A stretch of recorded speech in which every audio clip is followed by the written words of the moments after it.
Welcome to the Dog Lot, where we have a rivalry game conference title matchup and revenge all wrapped up into one game for you.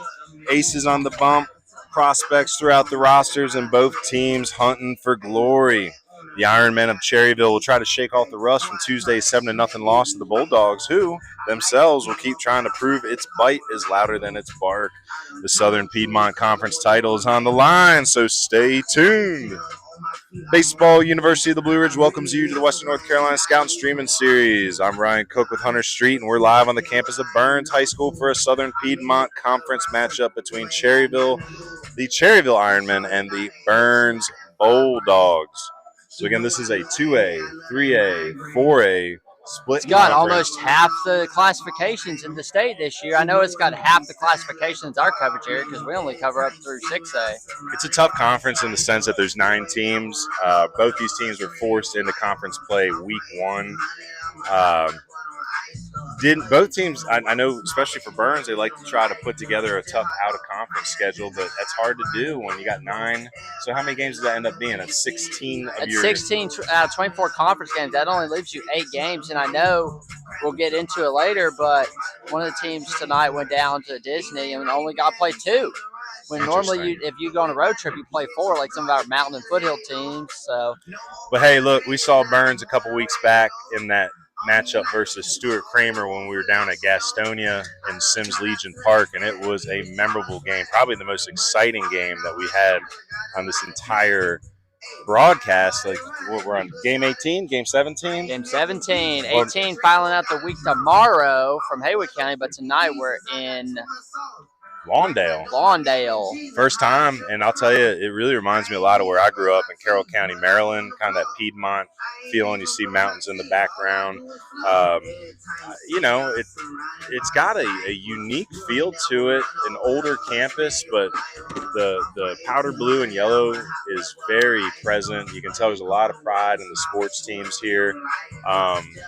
Cherryville, very much the same way. We took our first trip to Cherryville last year during the Legion season to cover Post 100, and man, it feels like you're almost stepping back in time in these little neighborhoods. Now, the music in the background is a little juxtaposition of the scenery, in my opinion. I was thinking we'd be listening to some Conway Twitty, maybe some Hank Williams or something, but nah. The kids like Lil Baby, I guess. I don't even know. Don't ask me about it. But anyway, we're really glad to be here, and both of these head coaches are extremely accessible, and they're just a great part of the baseball community. So we're going to tell you a little bit about them as we break these teams down. First up for Cherryville, Scott Hevner, entering into his 29th year at Cherryville. It's his 21st as the head coach. I think I got this right, but a career record of 387 and 158. He himself was a Cherryville graduate in the class of 1990. I think the team record that senior season was 22-3. He was team MVP. And that was back before they really had pitch counts and whatnot. We were joking that, this is an estimate, but he thinks he made 19 appearances in those 24 games. How many pitches you throw, Coach? Again, I don't know if they had pitch counts back then, but Coach went on to play at North Greenville when they were at JUCO, and this is an interesting little factoid for you. He played for Rusty Strapp at North Greenville. He was the first ever recruit that was signed by Coach Strapp at the time. And the second one, former pro baseball pitcher Chad Brown. We saw his son Luke pitch the other day at Stuart Kramer. Coach went on to App State. I think Chad actually got an offer but ended up getting drafted. Did his 2 years at App State, got a degree in economics.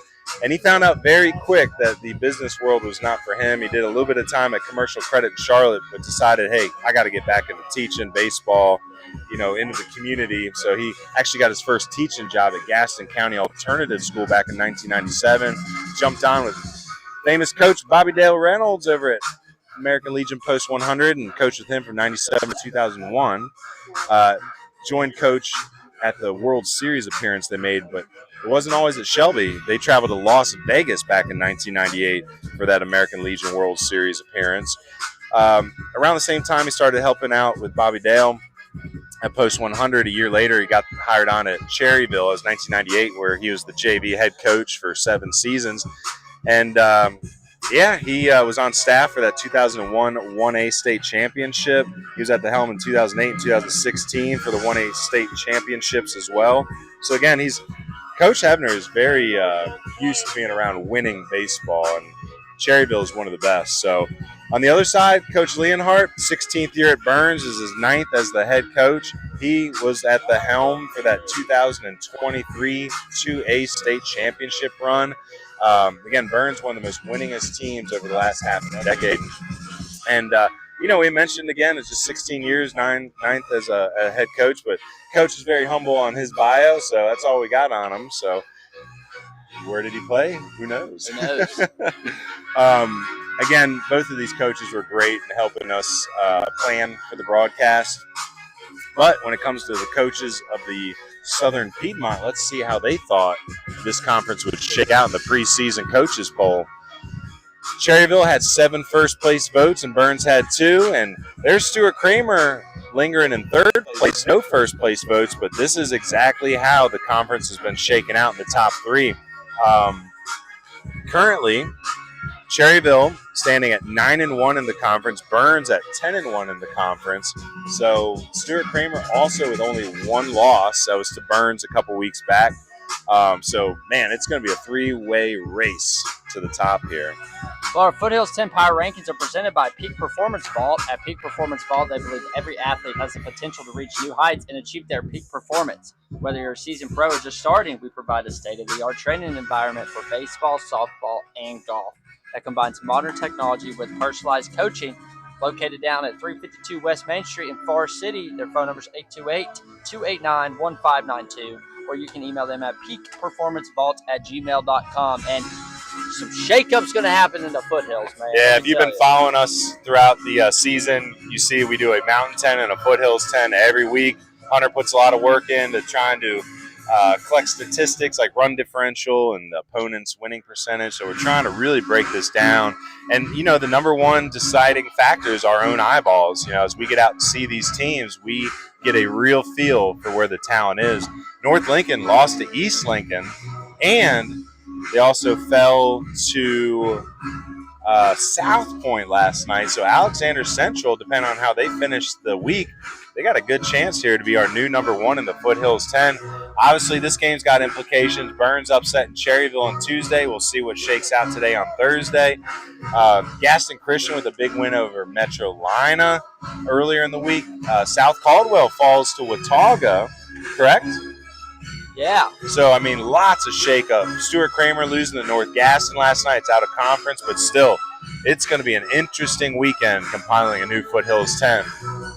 Well, our Mountain 10 are presented by House of Power. Are you looking for one-on-one lessons for hitting, pitching, and catching?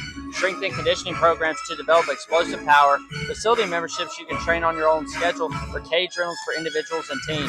Then you need to get with House of Power, founded by former Clemson Tiger and professional baseball player Sheldon Reed, conveniently located down in Mills River. Check them out online at hophendersonville.com to learn more. That is hophendersonville.com. Well, we saw the probably the top 2 after this one. Well, I'm also going to say this. T.C. Robertson ain't coming off number 1. And I'm still shocked that anybody else in the media had them anything other but number 1 this year. They play a tough schedule. Coach Philpett goes out of his way to take them out of the state, out of the region, to play the best. So that 12-5 record, you can't hold that record against these other schools' records because they're just not getting out there and playing the same competition as TC. That being said, Pisgah with a big week already took out Tuscola via the Mercy Roll, beat Smoky Mountain in extras last night, and we're going to have a thriller tomorrow for you in Canton. Reynolds did not do a lot to help their cause there, but they still may be in the middle of the pack.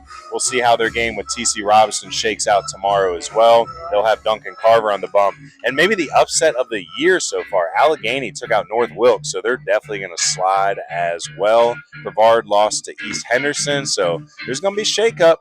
And we'll see what Andrews and Murphy do tomorrow. If Andrews takes out Murphy, we're setting ourselves up for a potential Smoky Mountain Conference game next Friday. They also got Copper Basin tonight, a team out of Tennessee, so you can't slack over the non-conference as well. What's more important, though? They keep that conference record undefeated, or do they stay undefeated in general. So this Well, if Copper they Basin lose, game, I don't care. you don't Well, care. I don't care. All that matters is if they win tomorrow and set up that Friday game that we're looking at attending and broadcasting, Andrews versus Hayesville. That'd be our only Smoky Mountain conference game of the year. And you know what? It's not the strongest baseball out there, but there are absolutely college prospects hiding deep in those mountains. Well, Jaron Fry is also a college prospect we want to talk about. He had a good week, and we're sending him some good iced tea. Whether it's original Carolina Peach, Zesty Maple, or Tropical Island Time, all you have to do is brew, chill, relax, and repeat. Earl the mascot loves it, and so do we. Order a pouch today that comes with 10 bags for 10 gallons of delicious Salem black tea over at goodicedtea.com, and follow on Facebook, Instagram, as well as X.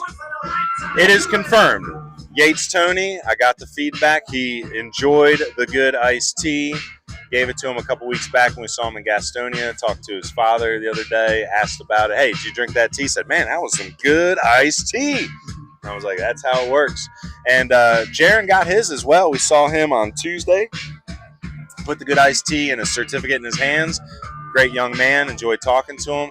Tough game for the Rockets that day, but last week they were on fire. They went 4-0 in the week. He was 8 for 15, hit for the cycle against Hedgeville, which is a West Virginia team. They were in that Myrtle Beach tournament. Finished with 2 triples, the double, the home run, 5 ribs, 6 runs, 2 walks. Congratulations, Jaron Fry, this week's Good Iced Tea Player of the Week. Well, you want to review the Ironmen and the Bulldogs from back in 2025. 2 20-win teams from last year trying to compete for a conference championship this year. One of them won it. Cherryville was 20-8, 11-2. They finished second to Burns. And they were the 1 seed in the 1A West. So last year they were playing in that 1A, 2A, 3A conference, I believe. Just 1A, 2A. It was just 1A, 2A? Okay. So number 1 seed out of the West. They had a first-round win against number 32 Bradford Prep. It was Mercy Rule, 11-1. Then they took out Langtree Charter, 6-0. Then they took out Hayesville, 2-1. That was a really good game. I believe it may have been a walk-off or extras. Again, Hayesville, pretty good Smoky Mountain Conference team. Then they lost in the 4th round to eventual state champion Uwharrie Charter, 6-4. So it shows you that they were really close last year to making a run if they could have got past Uwharrie. Now Burns, they've been kicking it for years, man. They won the state championship in 2023. We see the banner out there. 2024s, they were the runners-up, I believe. And then this past season, 24-5, 13-1, they were the Southern Piedmont champs.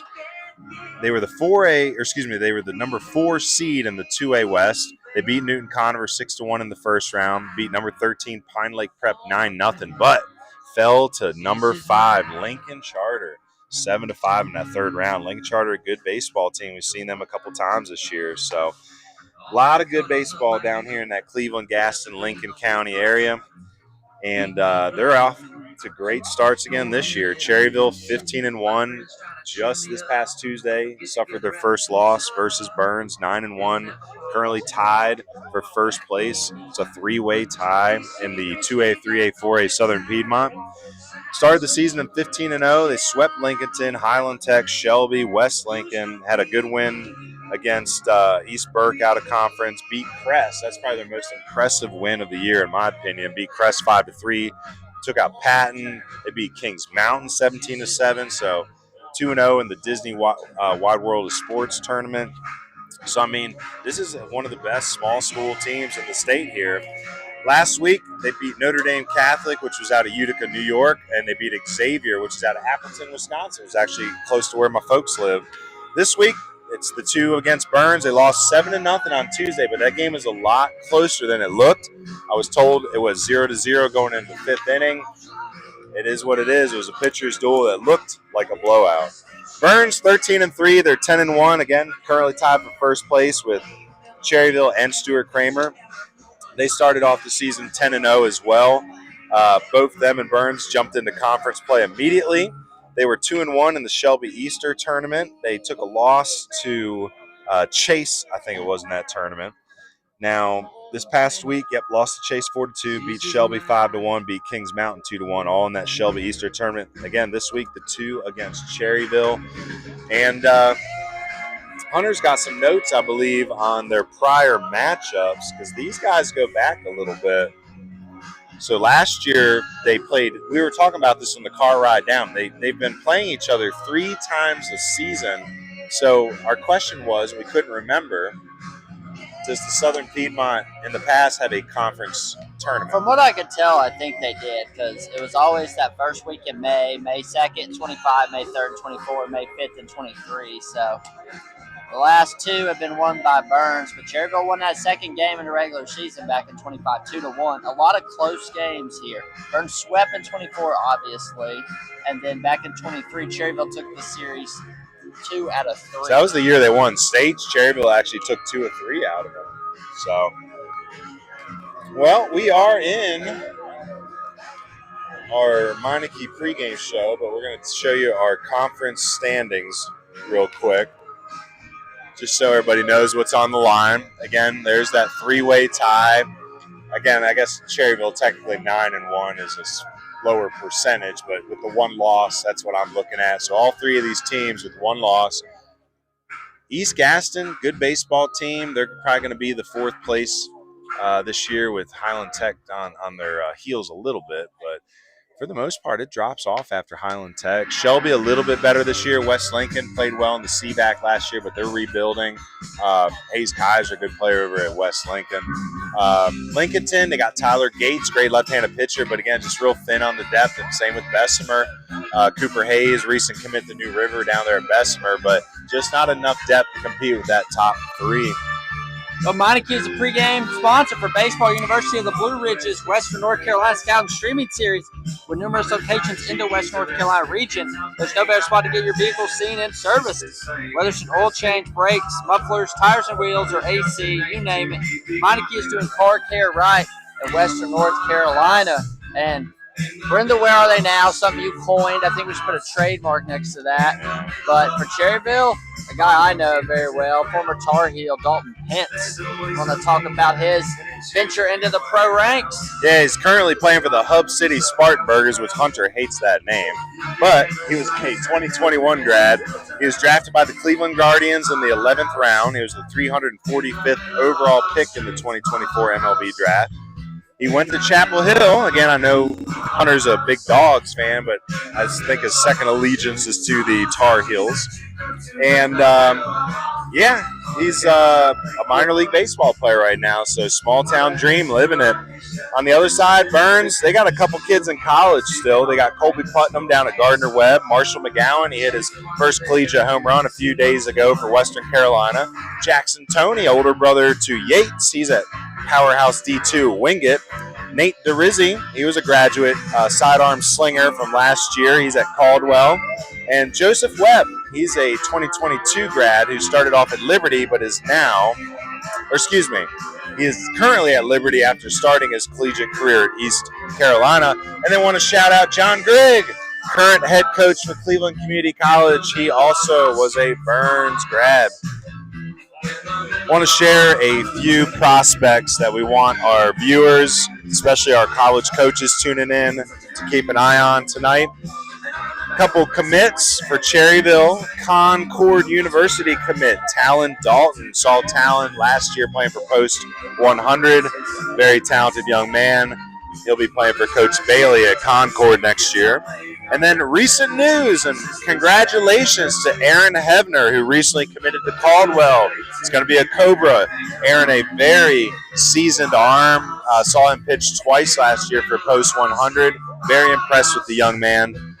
On the other side, another congratulations is in the works here. Recent commit, Drew Dixon, committing to play at Cleveland for John Grigg, former Burns graduate. So again, congratulations, Drew Dixon. He'll be in the outfield tonight.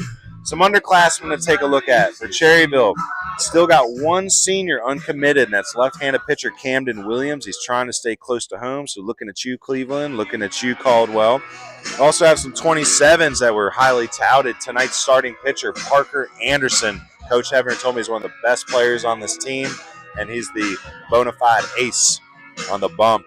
Also, want to keep an eye on Brock Bumgardner, catcher Chandler Wooten, and leadoff hitter outfielder Keenan Fowler, all in the 27 class.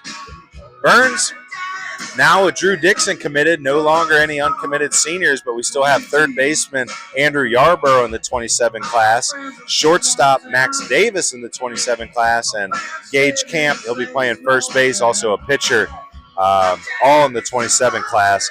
And then, of course, big name we like, Yates Tony, left-handed swinging catcher in that 28 group. I'm also going to shout out Lathan Peeler in that 27 group. Really liked what I saw out of him in that Stuart Kramer game that we did a few weeks back. Just seems like a player that can contribute in several facets of the game. So these are two very well-coached, talent-packed rosters that we're glad to share with you today. Again, I want to thank Meineke for being our pregame sponsor, and we're going to give you the Meineke fleet keys to the game. Well, what makes Meineke the smart choice for your fleet? Solutions to meet the needs of any fleet, including fleet leasing, self-managed, and rental agencies. Meineke is proud to sponsor the Meineke Fleet Keys to the Game. Simple. Well, got some good keys for you. Been trying to continue to work some puns in there, but this first one for Cherryville is very blunt, right to the point. Score. You're a good team? Sounds simple enough, right? But I'm sure after that 7-0 shutout that Coach Hebner and the Ironmen have completely retooled the whole offensive strategy, and they're going to be a completely different look tonight right out the gates. I expect improved approaches and maybe even a little bit of trickery because that 7-0 ain't happening again. Second key to the game is King Parker's Court. Trying to play off the medieval terms there, but starting pitcher Parker Anderson has been dominant on the bump this year. He's collected 44 Ks in 27 2/3 innings. He's their ace, and they need him to be the ace tonight if they're going to have a chance at this Southern Piedmont title. He needs to make this diamond his round table, be the king, and lead these Ironmen to victory. Now for Burns, their two keys, I like these a little bit better for the puns, but first, aim for the center. If you've ever been to Burns' dog lot, you know that the dimensions here are awfully odd. Center field fence is only 306 feet away. If you have a middle of the field approach, even a backside approach, you might surprise yourself and see a couple of 310 line drive and home runs fly over that fence tonight.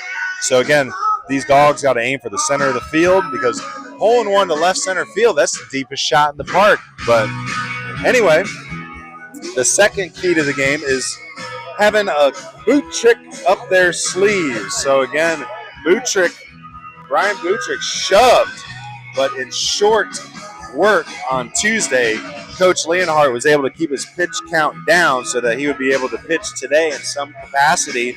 And Coach Leonhardt decided that capacity will be the starting pitcher role.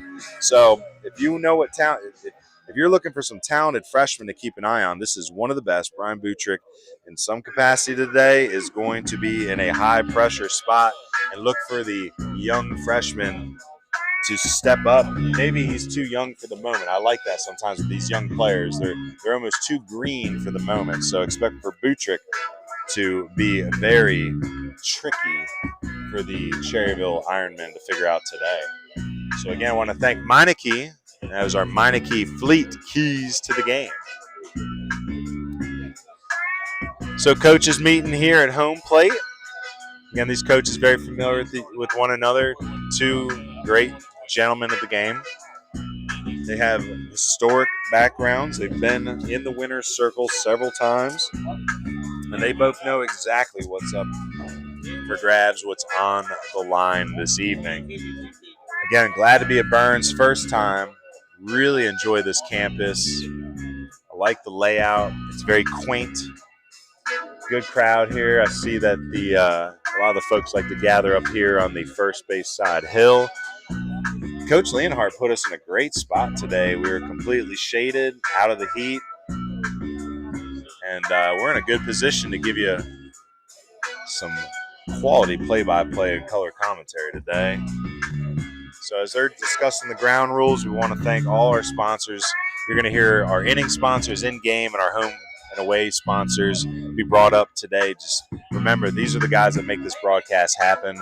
We could not be trying to create college recruiting opportunities and West North Carolina high school baseball content without their help. If you're interested in sponsoring the Legion Area 4 season, please consider reaching out to us for some advertising and sponsor packages. Both these teams right here, very loyal to Legion. Coach Leonhardt, very much involved with Post 82. Coach Hebner, very much involved with Post 100. We're going to be covering those games. Again, we're from the mountains. We'll be with Post 70 for a good bit of the summer season as well. That's the Asheville Post, playing out of West Henderson High School.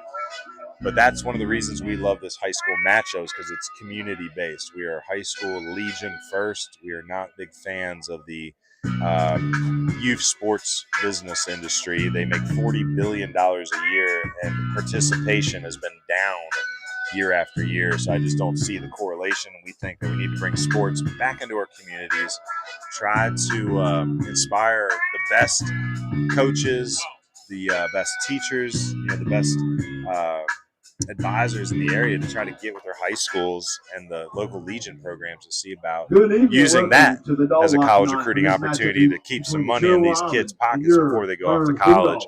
But we're going to step away for a second and let the PA announcer do his job, and we will be back after the national anthem with your lineups and infield, outfield, defensive alignments. Parker Anderson.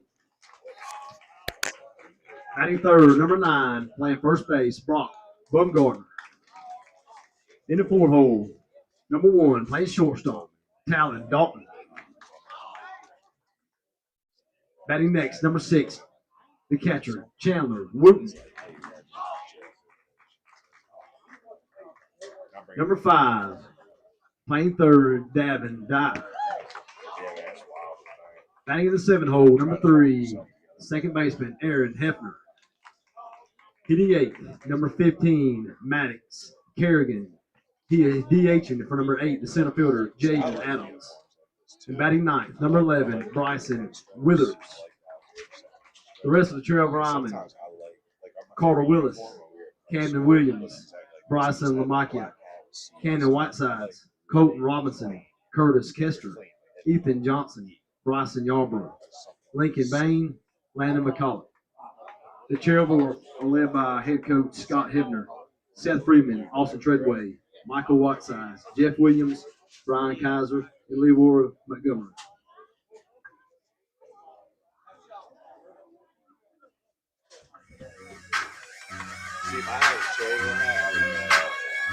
Leading off for your Bulldogs, playing left field, number 1, Drew Dixon.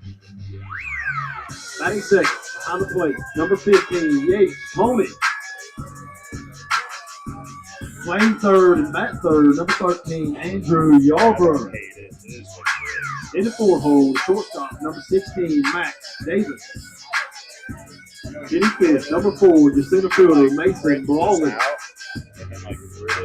Batting 6, number 3, the second baseman, Mason Peter.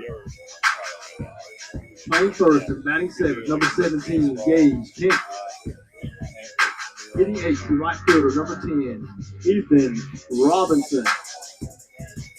Batting 9th, the DH, number 6, Mason Blanton. He will be hitting for number 14, your pitcher, Brian Buttrick. The rest of the Bulldogs are Garrison Green, Colton McMurray, Dane DeRisi, Bryson Airwood, Dalton Robinson. Bulldogs led by head coach Alex Lindhart, Jonathan Blanton, Nick Griffith, Michael Box, Patrick Mooney, Postgame.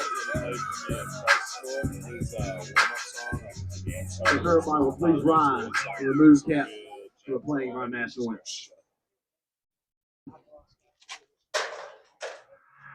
Oh, sing, and you see by the dawn's early light,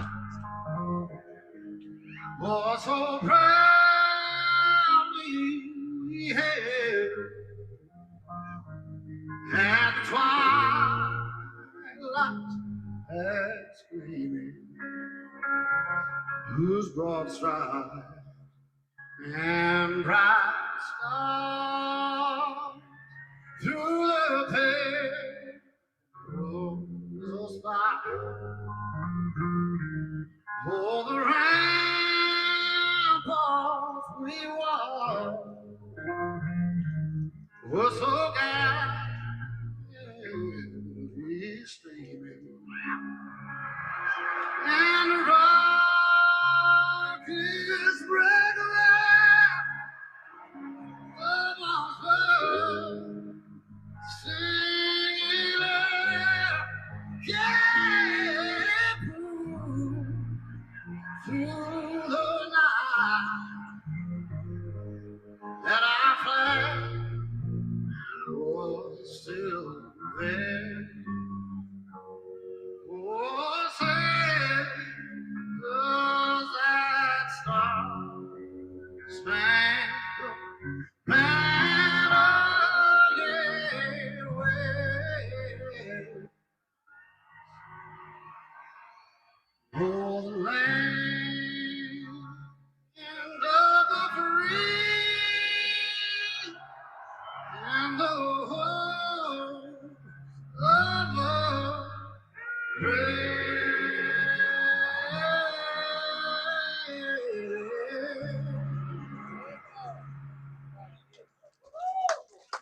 Play ball! Hey, that's how it's done. About time we get an enthusiastic play ball from the hometown PA announcer. I love it. Well, heading into the first inning here, let's give you the defensive alignment for your Burns Bulldogs. In the infield there, the battery mates, Buttrick to Tony. That's a good one. Across the infield, Andrew Yarborough, Max Davis, Lathan Peeler, and Gage Camp. That's from third to first. And then the outfield from left to right, Drew Dixon, Mason Braley, and Ethan Robinson. Starting lineup. The batting order for the Cherryville Ironmen will be Keenan Fowler in left field, Parker Anderson, the pitcher, batting second, Brock Bumgarner batting third at first base, Talon Dalton, the Concord commit in the four-hole, playing shortstop, Chandler Wooten catching behind him, Davin Dye at third base, Aaron Hebner, the recent Caldwell commit, at second base, batting eighth will be Maddox Kerrigan, the DH. He is DHing for the center fielder, Jaden Adams. And in the 9-hole, it is Bryson Withers in right field. To tell you about our first inning sponsor, Bloom Patch Farms. They're located in Hendersonville, and Bloom Patch Farms is a specialty micro farm dedicated to rare and extraordinary dahlias. They offer rare dahlia cuttings, premium tubers, healthy potted plants, seasonal bouquet subscriptions, and custom floral works. Bloom Patch Farms ships cuttings and tubers nationwide throughout the year. They specialize in rare and hard-to-find varieties, including the stunning water lily varieties. You can hop on their website, bloompatchfarmll.c.com. Again, that's bloompatchfarmll.c.com. And take a look at their online inventory because they ship all across the nation. So if you have any questions, you can email them at bloompatchfarmllc@gmail.com. Bloom Patch Farm, rare blooms grown with intention. All right, so search camera 1 there, warm-up pitches, couple left, camera 2 and 3, followed by alternate camera 4. So, great field out here, Burns and Lawndale. You have that app up on your phone? I don't know if it's all. Nah. Coaches got a radar set up like we had at the Pisgah Franklin game earlier, but I don't think it's currently on, so. I brought mine too. We're not too far away from the action, so we'll see what Buttrick's bringing here in a minute. 7:05, first pitch. You got a temperature reading. Ball one, low and away. So 7:05. That's because the JV game went a little long. It was a 7-inning thriller. I think the final score is 6-2, maybe. Cherryville the winners. So Buttrick, a long arm circle, gets real wide. 85 degrees at game time temp. I think it's supposed to go up a little and then come back down. So we're probably at the peak. And Buttrick, only a freshman. Doesn't look like it out there, though, does he? Pretty physical looking 15-year-old. Is that freshmen are about 15 usually? I think, yeah. Depending on when your birthday is. There's Keenan Fowler. Keenan, good athlete. plays outfield for Coach. Got some good speed.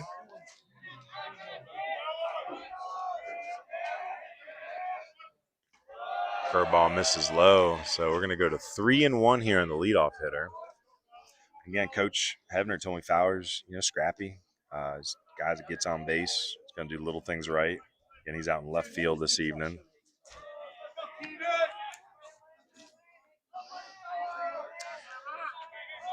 So Butrick now.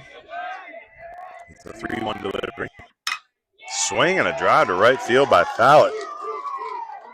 That ball's going to be dropped for a second by Robinson. He picks it back up. And I'll tell you what, that's some good heads-up baseball by Fowler. He's going to single to right field and move up on an E9. So, again, it was subtle. That's Robinson out there. He went to pick it up. Left it behind him. Didn't get away from him far, but with Fowler not missing a beat, keeping his eyes focused on right field as he took a turn, obviously communicating with his first base coach there. He's at second base here to start this game. So starting pitcher Parker Anderson now batting. He's going to be trying to give himself a lead here, or at least do a job to move that runner over. Again, we said 85, but that wind is blowing directly to center field, and with only 306 to center, it ain't going to take much to put it over the wall for some of these stronger Ironmen or Bulldogs here today. Well, hoping to see a lot of hits today, just like the Ironmen went 2-0 down in Disney spring training at the Worldwide Complex of Sports, where the Braves used to have their spring training. They beat Notre Dame Catholic out of Utica 13-10. So Nice. a lot of runs, a lot of hits in that game. Not as many in the Xavier game, which is out of Appleton, as mentioned earlier in the pregame, if you weren't here. There's a good baseball up in Wisconsin. My folks are originally from Racine. They live up near Stevens Point now. But, yeah, it's not bad baseball up north. It's just cold, so depth is usually an issue. That ball is going to bat. Oh, wow. What do we have here? What a wild play. So Tony tried to backhand the dirt ball. It popped straight up in front of him. He grabbed it through to third. Looked like they might have had a play on him, but ball bounces. So it's going to be a wild pitch that allows Fowler to move to third, and we'll call it an E2 that allows Fowler to score. So 1-0 here, and we're only through one batter in this game. So not the way the Butrick probably imagined it would start, but with nobody on base here, he can settle down, settle in, and try to focus on out number one with a 1-2 count here.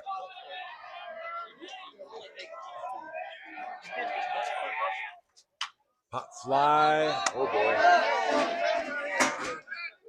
Nice play by Tony there. I had to get up out of my chair for a second, wondering if that ball was coming right back down on our table.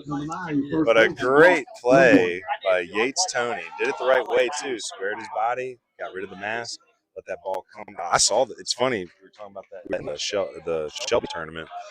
There's two catchers. I think each catcher took turns missing one. And we talked about that spin comes back. And I could see that ball hovering and making its way back towards home plate. That was wild. Well, it was right in line with me. If it would have just been about 2 more You would have feet had to back, shield your computer here. I was getting ready. I probably should have done that. Catch it with the hat, maybe. Well, we talked about the keys of the game, and we made it very blunt that Cherryville's first key was score, and they only took one batter to do it. It wasn't conventional, but they're already on the board. So through one batter, they already have more runs than what they were able to do with 21 outs on Tuesday. Well, at this rate, they're on pace for 21 runs. He's Brock Bumgarner now. He's the first baseman in that junior class. Nice pitch by Butrick, but it's going to miss low. Solid hands by Tony. See that little frame job there? He works back towards the plate. Very quick hands. I like that. And Yates only a sophomore back there. So a freshman, sophomore battery. That's a strike on the corner. Great view of the strike zone here from where we're sitting. Y'all can actually see it very well, too. We apologize for the net, but that's what happens. There's nothing we could do about that today. Even if we put it up into the press box, you're still getting net. I think the only way would be you'd have to get a ladder about twice as tall as the one we have. Get all the way to the top of the backstop. Probably put a magnetic gripper up there, but we don't have the insurance for that. Swing the drive to center field. Braley's back on it, right in front of the wall. Leaps and makes the catch. Nice play by the single fielder for out number 2. Brings us up to number 1. He got good barrel on it, but got a beat on it too. Again, it shows you that was a hard line drive to center field, and it was right in front of the fence. So not a lot of room out there. Smaller stadium. But that can get in your head sometimes. I'm sure plenty of games go by here where there are no home runs hit. 2-seamers and sinkers is probably the way to go.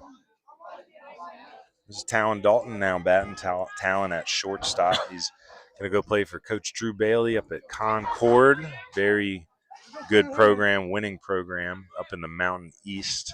Not too far from Charlotte. I think it's only about a 2-hour drive from Charlotte. So even though it's in West Virginia and it's got the state of Virginia in between it, it's really a short, I guess you'd shoot up 77 and hop on 81 for a second.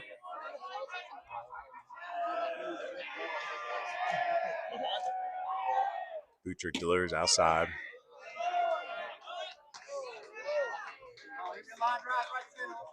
It was a good spot. It was a 1-2 count. Could be a good setup pitch here. Maybe run a 2-seam back on that outside corner now. Goes to the curveball, and it's there for strike 3. Looking. So strike 3 on the corner. Gets him looking. All called strike 3s. Brought to you by Burlett Painting. Painting the corners with Burlett. So 1 hit. An E9, a wild pitch, and a E2 lead to 1 run. Beyond the first batter of the game, pretty clean inning for Butrick, but heading into the bottom of the first, they're down 1-0. It'll be Drew Dixon, Yates Tony, and Andrew Yarborough for the Bulldogs. I want to thank our home team sponsor for Burns today, Flooring America. Okay, we're really happy that they stepped up and helped us out today. Again, Flooring America. They're the ones that are supporting the travel and expenses and the time that we put towards marketing this game to college coaches pregame and then editing and posting highlights for the Burns Bulldogs, prospects with recruiting and scouting content on social media afterwards. And I wanted to share with you real quick. Hold on. Here we go. All right. So Flooring America, they got a warehouse sale right now. It's April 24th. They're discounting all overstock flooring. So again, it says here flooring lots, $1 per, I don't know what SF is, that's square foot. Yeah, so $1 per square foot, mixed match flooring, $5 per box. Again, that's Flooring America's warehouse sale. They're located at 600 Slater Street in Kings Mountain, North Carolina. That is April 24th. So again, big sale, discounting on all overstock flooring. Flooring lots, $1 per square foot, and mixed match flooring, $5 per box. So first look here at Parker Anderson for us. First look at Cherryville High School in game ever. Like I said, we've seen Post 100 play plenty of times, but it's our first time watching the Ironmen in action, so very glad to be out here today watching these two talented rosters square off. Ready to give them the defensive alignment for Cherryville? That's how they're going to line up out there. Battery mates are Parker Anderson and his catcher Chandler Wooten. Across the infield is Dye, Dalton, Hebner, and Bumgardner. And then the outfield left to right is Fowler, Jaden Evans, and Withers in right field. Starting lineup, Drew Dixon, he's your left fielder leading off. Yates Tony, the catcher, batting second. Andrew Yarborough in the 3-hole. Max Davis in the cleanup spot. He's the shortstop. Mason Braley, the center field, batting fifth. Lathan Peeler in the 6th spot. 7th is Gage Camp. The right fielder, Ethan Robinson, batting 8th. And then the DH spot is Mason Blanton. He's hitting for the pitcher, Brian Butrick. So Dixon, again, we told you before the game, just recently committed to Cleveland Community College. The shortstop here. Oh, it's out of the glove of Dalton. So it looked like he had a beat on it. They started to backtrack a little bit. Backpedal. And the ball in and out of the glove. One hand, right? Got to get those two hands up there. So that'll be an E6 to start it off here. So 3 errors in this game already. How about that? Here's your catcher, Yates Tony, the sophomore, left-handed swinging backstop. One of the top prospects west of Charlotte. Really enjoyed watching him swing the bat versus Stuart Kramer. Seems to have a good presence behind the plate, good receiving, good blocking skills. Got a good chooch of an arm. Anderson from the slide step, he's going to miss high.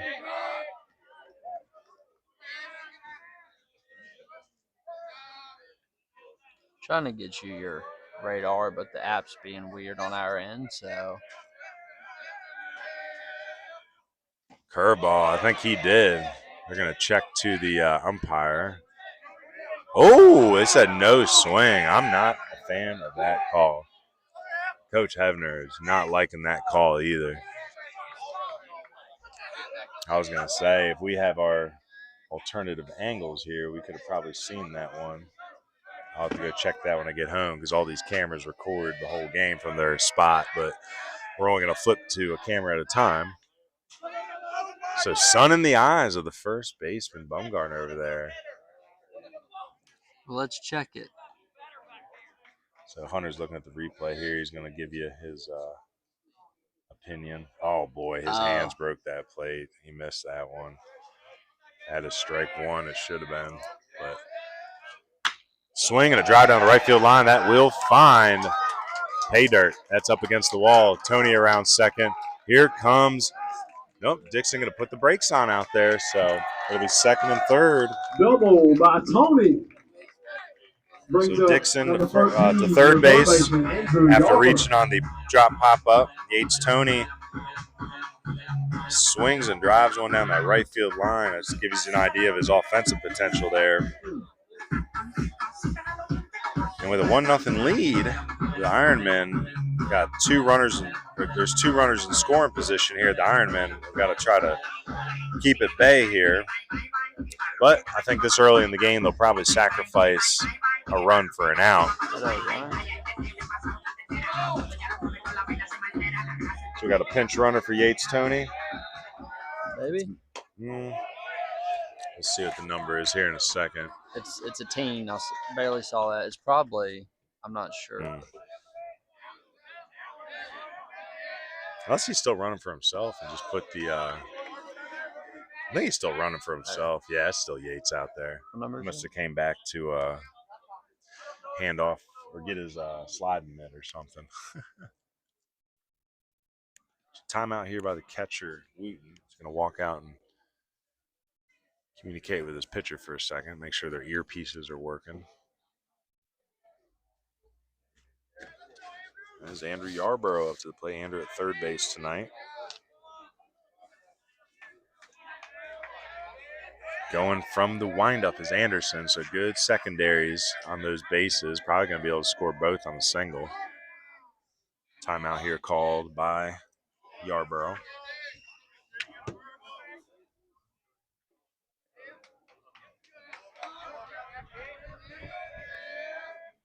Goes to the curveball, ground ball, foul. You can tell that the first baseman over there, Bumgarner, he couldn't even really pick that ball up off the bat. So this sun, brutal to the first baseman and maybe even our right fielder out there. It looks like he's got his glasses up, flipped down too. He's holding his glove up to block the sun. So tough sun for the right side of the Cherryville infield and outfield. Foul tip into the glove, and that is strike 3. Big K there by Anderson. Gets out number 1. Both those runners still out there in scoring position, second and third. Ironman going to try to keep it that way. Now with 1 out, they are going to go ahead and bring in a pinch or a courtesy runner for the catcher. It's Bryson Arrowwood. That's the courtesy runner for Yates Tony.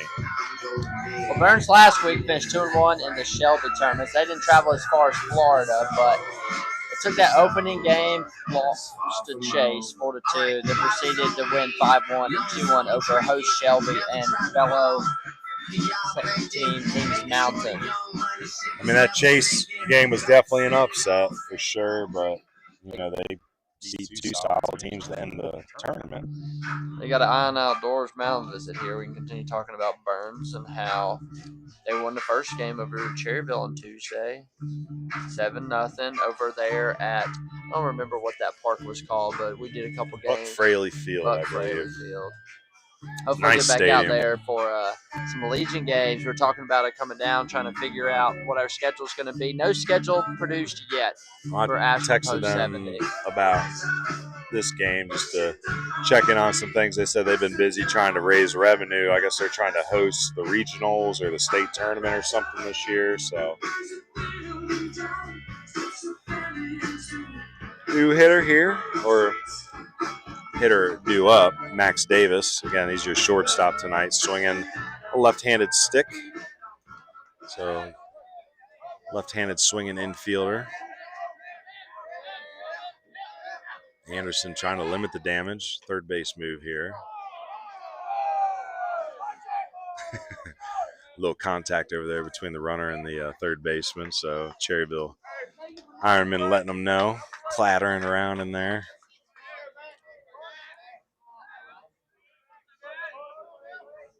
So Bulldogs in the pinstripes tonight. Cherryville in the blue, black, and gray. None of which represent colors in their logo. Checked his swing there. I'll say that. I don't think he swung on that one. I think they missed on the Tony one. I think it goes across play a little bit. Well, they were checking on the swing. I know, but I think he missed it. Missed strike call. Just in that general. Bottom corner, man. So Anderson here working from a 1-0 count. Got the 1 out. Curveball. Dribbled foul. You can see Anderson here trying to drop that hard slider on that back foot.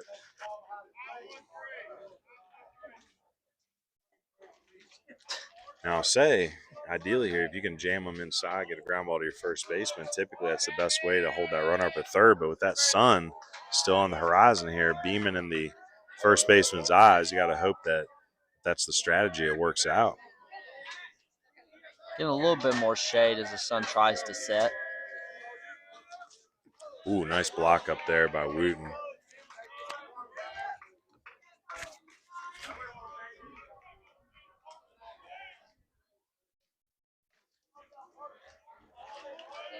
Again, Drew Dixon out there at third base. Led off this inning with a pop up the short that was dropped for an E6. Yates Tony then hits the double. That's Arrowwood out there running for the catcher at second.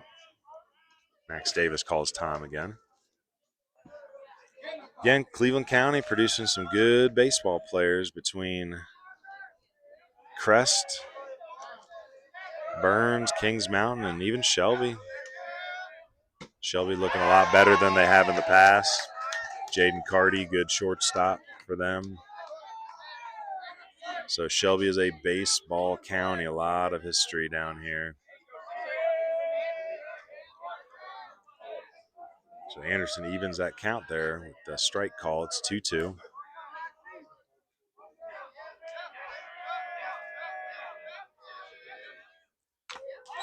Ooh, fights off a high fastball. I'm watching Cherryville's catcher. It looks like he's calling signs more traditionally. I guess Coach Hevener may be too old school for the pitch comm. I like it. Oh, I do too. I miss calling pitches, and I always thought it was part of the game. Just try to break codes with the other team, and now it's just a walkie-talkie in the ear. Please return all foul balls to set the stand. It's getting riled up a little bit here early. Good crowd up first base line on the hill. Yeah, Lawndale, pretty area, very rural. Oh, hits him in the back of the leg, not even close. So, boom, right in the back of that thigh. Be bases loaded now for Mason Braley, the center fielder. Davis hit by the pitch. Bridging your center fielder. Number 4, Mason Brawley. I mean, it's really encouraging to see such strong baseball teams being made in rural or smaller town communities. I think the mountain communities could look to these foothill communities for models to build good baseball programs. I look at East Rutherford, I look at RS. These aren't giant neighborhoods with huge populations, but yet if they make baseball part of their culture year after year, they can churn out winners. So bases loaded now. Baumgartner up on the grass as his die. Swing and a drive to right center field. That ball is gone. Grand slam by the Bulldogs. That's Mason Braley. Grand slam, Mason Braley. So the Dogs bite early here. 4 spot on the grand slam home run by Mason Braley. Again, not a deep fence here, but off the bat, it was good barrel. It was high. It was from the moment it lifted off that bat. I think everybody knew. So Drew Dixon, Arrowwood, and Davis all coming to score on that home run by Braley. And it is 4-1. And we're not even out of the first inning yet. Lots of action here early. So Mason Braley with the big swing early. Ooh, Parker Anderson missing up and in on Lathan Peeler. Again, we saw Lathan in that Burns versus Stuart Kramer matchup a few weeks ago. He was the starting pitcher. Had a hit in that game too. So again, and made a great play at shortstop later in the game. So just can help you in all facets of the game. He's in that junior class. There's a strike. So 3-1 now. Well, the leading favorite for next level play of the game. And it's going to be tough to top that throughout this game. Yeah, I mean, heck, Braley making a bid for player of the game early on, too. So swing and a miss. Goes 3-0 all the way back to the strikeout. So 2 Ks here for Anderson. And again, Anderson came into this game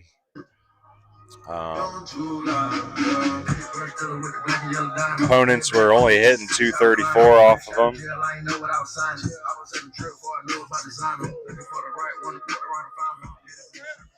ERA was 177 coming in the game. It's going to go up a little bit after that. Now, again, Drew Dixon scored on the error. So 3 of these 4 runs are earned.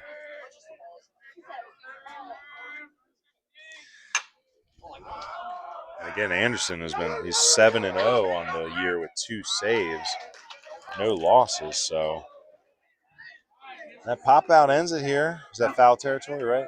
First baseman. All right, so 4 runs in on 2 hits, a hit batter, an error. It's 4-1 here heading into the top of the second. It'll be Chandler Wooten, Davin Dye, and Erin Hebner coming up to the plate. I want to tell you a little bit about our Patreon. We have, I believe, a little over 130 members right now to our pay and Patreon memberships, and we appreciate them. It's another way that we're trying to fund and support mountain baseball and foothills baseball. So for the best coverage and content of Western North Carolina baseball, visit our Patreon at patreon.com/BB University WNC.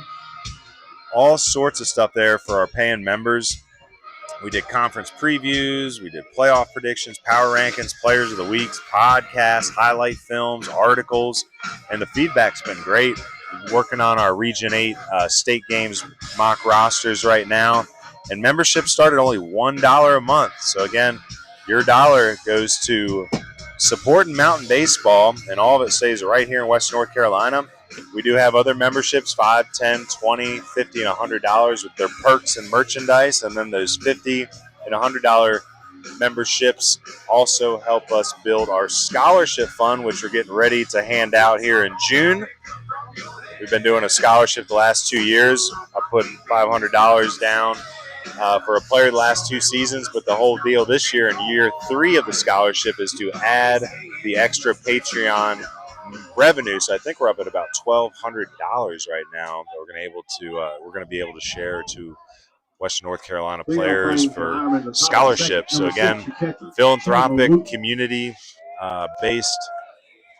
Join that Patreon. It's another way to try to help these players without taking money out their pockets. So I want to thank our second inning sponsor, Comfort Keepers. Comfort Keepers specializes in comforting solutions for in-home senior care. Nothing is more important than helping people to live full, independent, and dignified lives within the comfort of their own homes.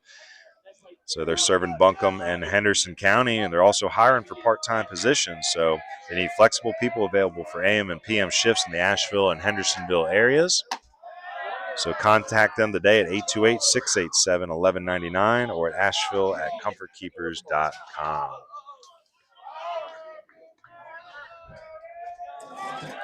So Butrick out for inning number 2. He allowed an unearned run in the first inning. Still no, well, it did allow a hit. So Keenan Fowler reached on a hit, moved up to second on the bobble by the right fielder, then scored on the E2 as he was advancing to third on the wild pitch. So batter now is to catcher Chandler Wooten.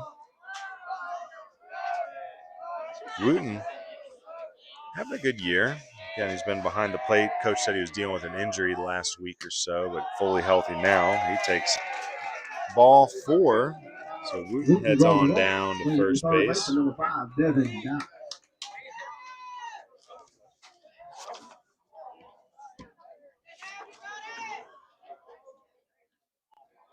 is Wooten's 9th walk on the year. His on-base percentage was .474. It's going to go up a little bit after that. Almost a 50% clip. This is David Dye now. Again, if I'm pronouncing his name wrong, give me a phonetic spelling in the comments. Spelled D-I-G-H, Davin Dye. Davin comes in this game batting .333. Davin, a senior.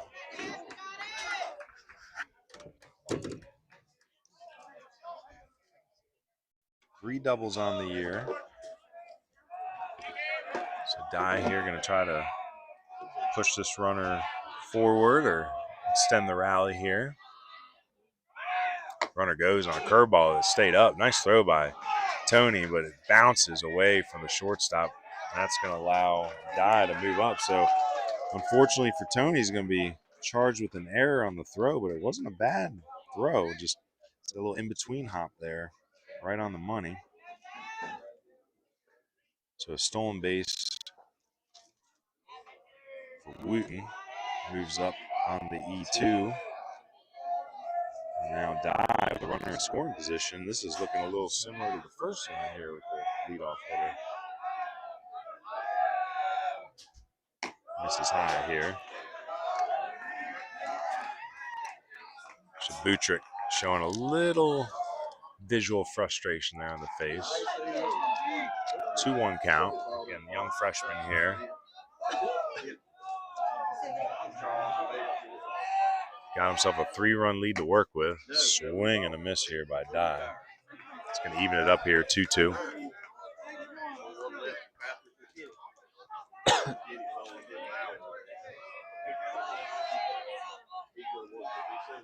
I tried on the radar gun again. Didn't work. Technology. This So- kind of happened the last time where I put in the code over and over and over, and it just wouldn't connect. I don't know. It didn't work the other time at first? Or? At first, yeah.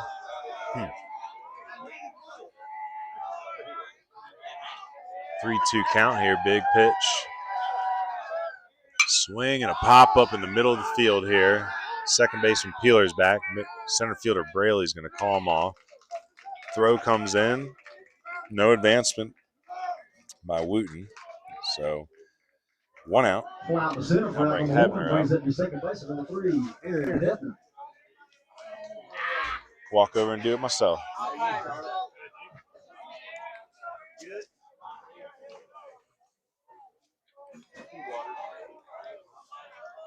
Sorry.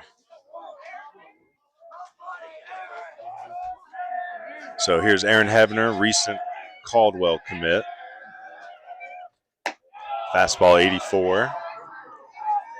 So pretty impressive on the freshman velo there.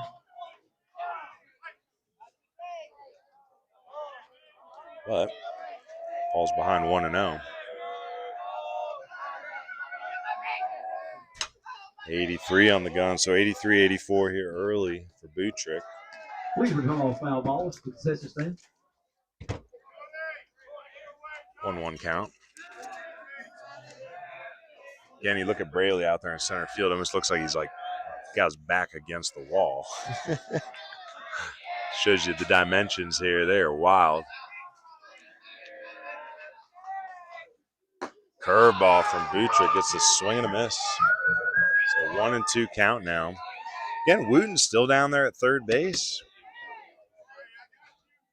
Fly ball to center field, not nearly deep enough. Hebner here trying to do a job now with 2 strikes. Again, Hebner going to pitch at Caldwell, but he's still got some offense left in his high school career here to execute. Hunter, you think that was a strike? Oh, yeah. Say curveball. Yates put it on him. Say it's curveball at the top of the zone. It's about as close as it's probably getting tonight. Got to try to figure out the umpire's zone in the first inning or two. What's he going to give you on the corners, the top and the bottom of the zone? Full count now here for Buttrick. DH Maddox Kerrigan on deck.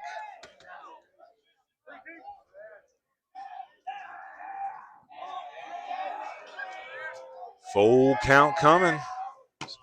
On the corner, nice frame by Tony. Strike 3 looking. All strike 3s brought to you, or looking brought to you by Burlett Painting. Paint the corners with Burlett. So a leadoff walk, the stolen base, the errant throw allowing Wooten to move up to third, and then the fly ball and the K, and we're 1 out away. I'm seeing Buttrick get out of this jam unscathed.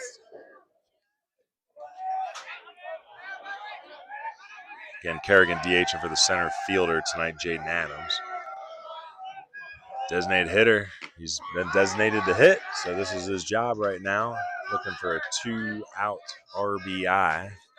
Looking to hit the 300 sign in right center or the 330 sign in left center. That's a discrepancy. Finding green. There's a strike. So curveball 0-2 now. 321 down the right field line, 300 to right center, 306 to center, 303 to left center, and then 300 on the line. You ever get in those rabbit holes on Baseball X and looking at the weird design stadiums in high school and college baseball? Dude, there's some guy on YouTube that has a bunch of those videos. I think it's 5 Point Sports or 5 Point Stadiums or just something. And he'll go on Google Earth and go to all these weird high school where it's like joint football or joint whatever. And that makes this one look normal. Yep, for sure. Foul tip on the curveball. Shoots back towards us. It's a good-looking net. There's a couple little spots we got to be careful of, but I think we're safe for the most part. They're using this net till it fully deteriorates, man, and I don't blame them. Saving money. They got it in very tight. I'd say it looks good, but there's definitely a hole or two here and there that's patched up. So goes high school baseball living.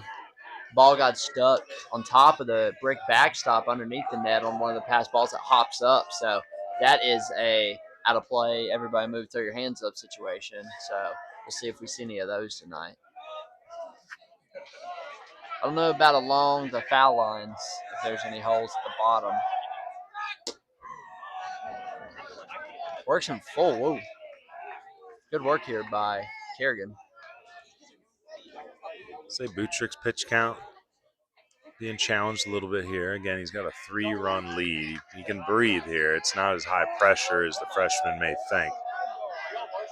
You got first base open here at the bottom of the lineup, so you don't have to give in here. Make your pitch. And he hits a ground ball to third base, picked up there by Yarborough, throws across for out number 3. So a walk, and that's it. One runner left on. In the bottom of the second, it's going to be Ethan Robinson, Mason Blanton, and then back to the top with Drew Dixon. I want to thank our away team sponsor, Coast Guard Chief Warrant Officers Association. So thank you to them for being the away team sponsor for Cherryville tonight. They're the ones that are supporting the time that we put towards marketing this game to college coaches pregame and editing and posting highlights for the Cherryville Ironmen prospects with recruiting and scouting content on social media afterwards. So if you want to learn more about the Coast Guard Chief Warrants Officer Association, you can go to cwoauscg.org.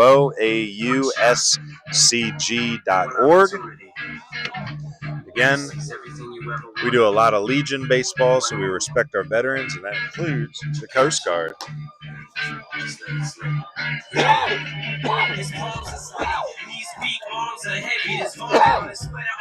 Well, butted up against the speakers. So you know we're going to be getting some copyright strikes on the YouTube channel. Never lets us be monetized at a baseball game. And I'm pretty sure YouTube's not run by humans because there's no way to contact them to try to argue about it. So Parker Anderson going to come back out with hopes for a much cleaner second inning than the first. Again, the big blow so far, Mason Braley, the grand slam over that 300-foot sign out there in right center field. It doesn't take much to get out there, but he got a lot of it. Sent it way up into the greenery in right center field. So Parker Anderson's got himself a catcher now to start warming up. Again, Parker Anderson is off to a great start this year on the bump. He came into the game with a 7-0 record, 2 saves and 9 appearances, 1.77 ERA. Again, that's going to go up a little bit today. But those 44 Ks and 27 2/3 innings, that's pretty legit. Only giving up 7 earned runs on the season coming in. About doubled that in the first there. Well, got a pronunciation for you. It's pronounced Brawley. Brawley. There we go. I like the phonetics. Thank you so much. I got to do a better job at that. I saw Canio before the couple games he's done with us on the play-by-play. He'll go and actually make sure he's got all the phonetics right on these players. Brawley. There we go. I like that. Here in the dog lot, looking to brawl with Mason Brawley hitting grand slams. I'll remember that. Swing and a miss here to Ethan Robinson. So Anderson ahead 0-2 quickly.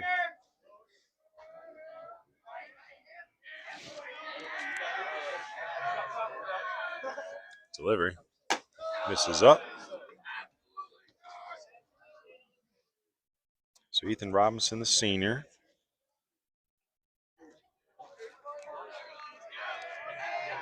One-two coming from Parker Anderson. There it is at the bottom of the zone. Strike 3 looking. Again, called strike 3 is brought to you by Burlett Painting. Painting the corners with Burlett. Mason Blanton hitting for the pitcher in the 9 spot here. So that wind's still whipping here on a nice warm evening in Lawndale.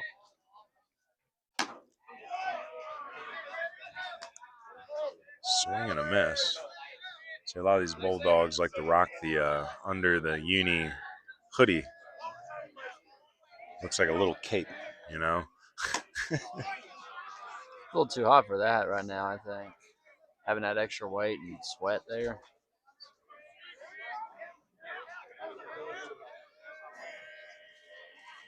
Anderson working quickly here, going right after these batters now. 2 straight called strike 3s. So a much more efficient second inning so far for Anderson. We're back at the top of the lineup, and that's Drew Dixon. If you remember, he led off for the Bulldogs in the first with a pop up the short that was dropped. And that's what led to the perpetuated 4-run rally. better move by Coach Leonhardt here, trying to get the time back after just 7 pitches to the first 2 outs at the bottom of the second. That's probably all this was. He's like, hey, can I like press the brake a little bit here? Like, what y'all doing? It's like, y'all want to get out there and field that badly again? There's a curveball. Nice spot, but outside.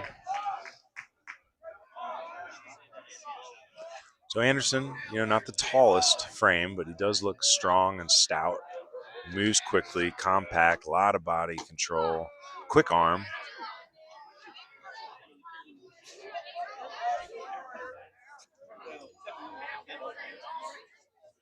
What you looking for? Who's pitching? Parker Anderson's pitching. Number I'm 2. not. Anderson had. See, I'm trying to get you to silently give me the thing so I don't sound like an idiot. Yep. Hard to do Parker that. Anderson had 24 pitches in the first. Now he's up to, this will be his 11th. He needs an inning like that, probably 2. 3-1 here, so just the little subtle break there by Coach Leonhardt to break up the swinging a drive, and yeah, he knew it. That ball flies out of here. So a great way for Drew Dixon to celebrate his recent commitment to Cleveland Community College with a dinger, no doubter, over the left field fence. Home run. So the Drew dog Dixon. line starting to wake up a little bit. Barking and biting early here with 2 home runs.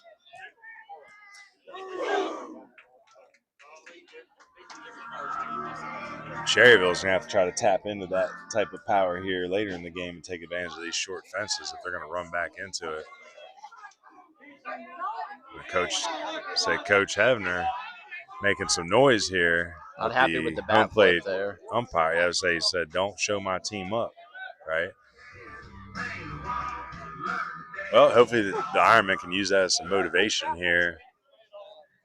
Bring it back into battle. Now up for the Bulldogs, your catcher, number 15, Yates Tony.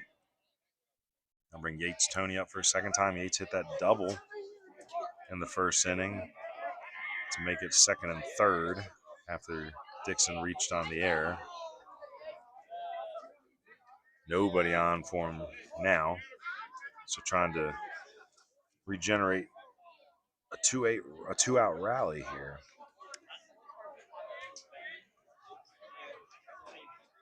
And Tony, left-handed swinging catcher, physical, older brother Jackson playing at Wingate, Coach Gregory.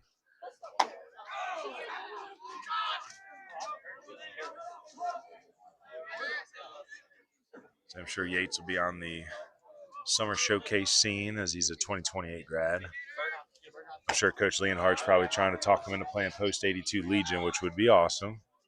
That's where it's a challenge right now to try to get our best underclassmen to play Legion, because Legion, we got to step up and create college recruiting opportunities that would compete with the showcase world. It can be done. Swing and a foul tip or foul ball back into the netting. Again, 2 outs here. It was 2 quick strikeouts at the bottom of the order there, 8-9. Drew Dixon with the solo shot with 2 outs. 3 hits in the game now for the Bulldogs. 2 of them home runs. There's a strike at the bottom of the zone. That was a good pitch. I think Yates knows he's going to bring that back with him behind the plate. He's going to be making sure he's trying to get those calls. He may have already. So that's always got to be the kind of the mental gymnastics of being a catcher at the plate, is trying to figure out that zone based on what you've been seeing back there the whole game.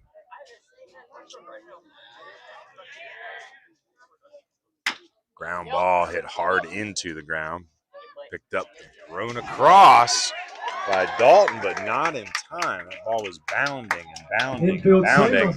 So that will technically be a hustle single by Yates Tony. That's why you always go hard out the box. We've been seeing a lot of players going hard out the box for the last couple games, I will say. And it pays off a lot. We're playing high school baseball here. There will be errors. There will be mistakes. And if you take a play off, you might miss an opportunity to take that extra base or steal another run. On to run for the Bulldogs, number 5, Bryson Arrowwood.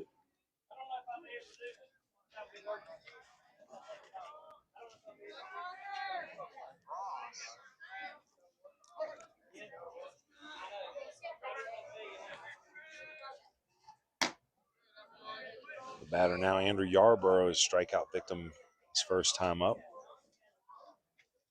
Announcer's jinx, I guess. I said 11 pitches, and now he's up to 19. This will be the 20th. Say 2 games in a row we've had scoreboards with pitch counts. I was going to mention going that at like one point. The whole broadcast season without seeing it once. I like it. I mean, you have to have it when it gives you the ability to not have discrepancies like they've had at some mountain games this year. Yep.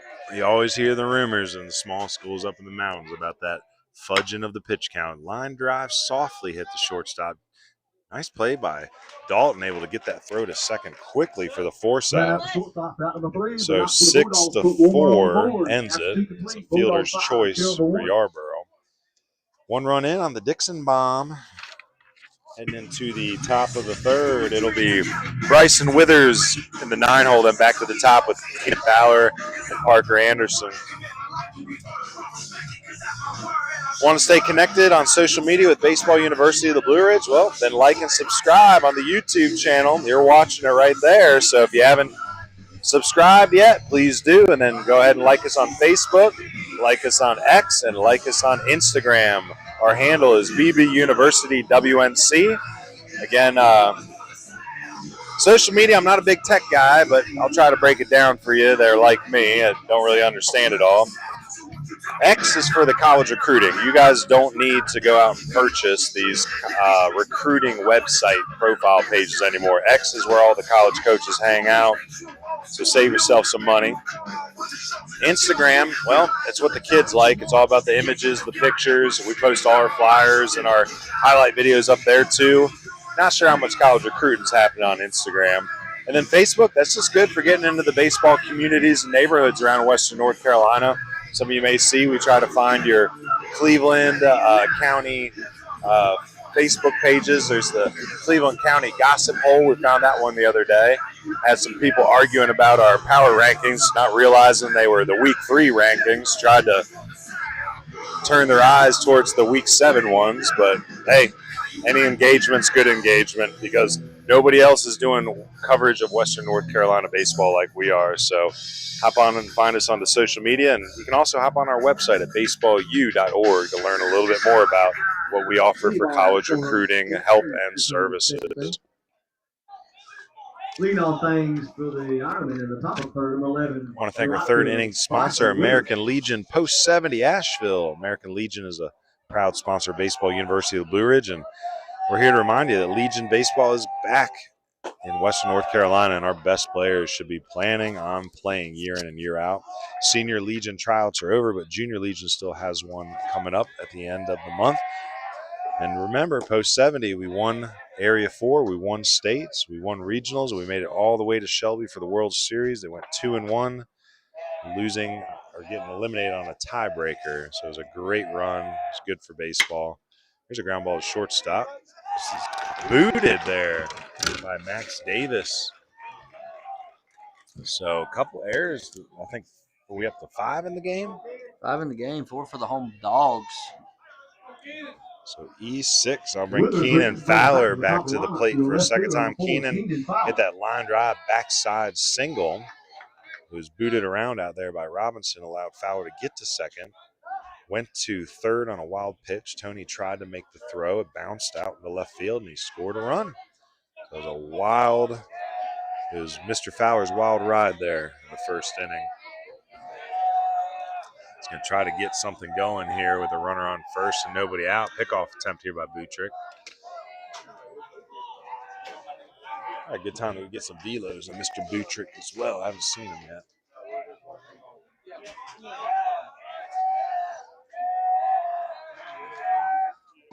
.71 on the curveball. Strike 1. Again, both pitch counts up there in the mid-4s. This will be the 48th pitch for Butrick.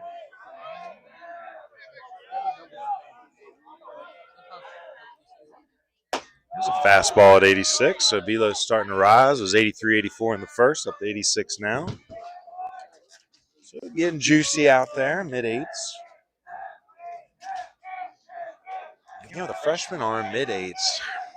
There's going to be that whole discussion of, like, how do you handle the arm? What's a good pitch count for a young pitcher, right?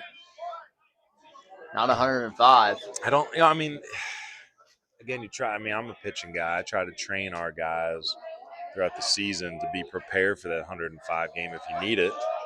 You don't want to put your guys in that situation. You don't put them in it in February or early March. Strike 3 looking, so Fowler goes down. Strikeout for out There's a curveball on the edge as a called strike 3 brought by Burlett Painting. Again, painting the corners of Burlett. Had a rule when we were at JV with North. None of the freshmen or sophomores were allowed to go over 65 pitches. That's for JV.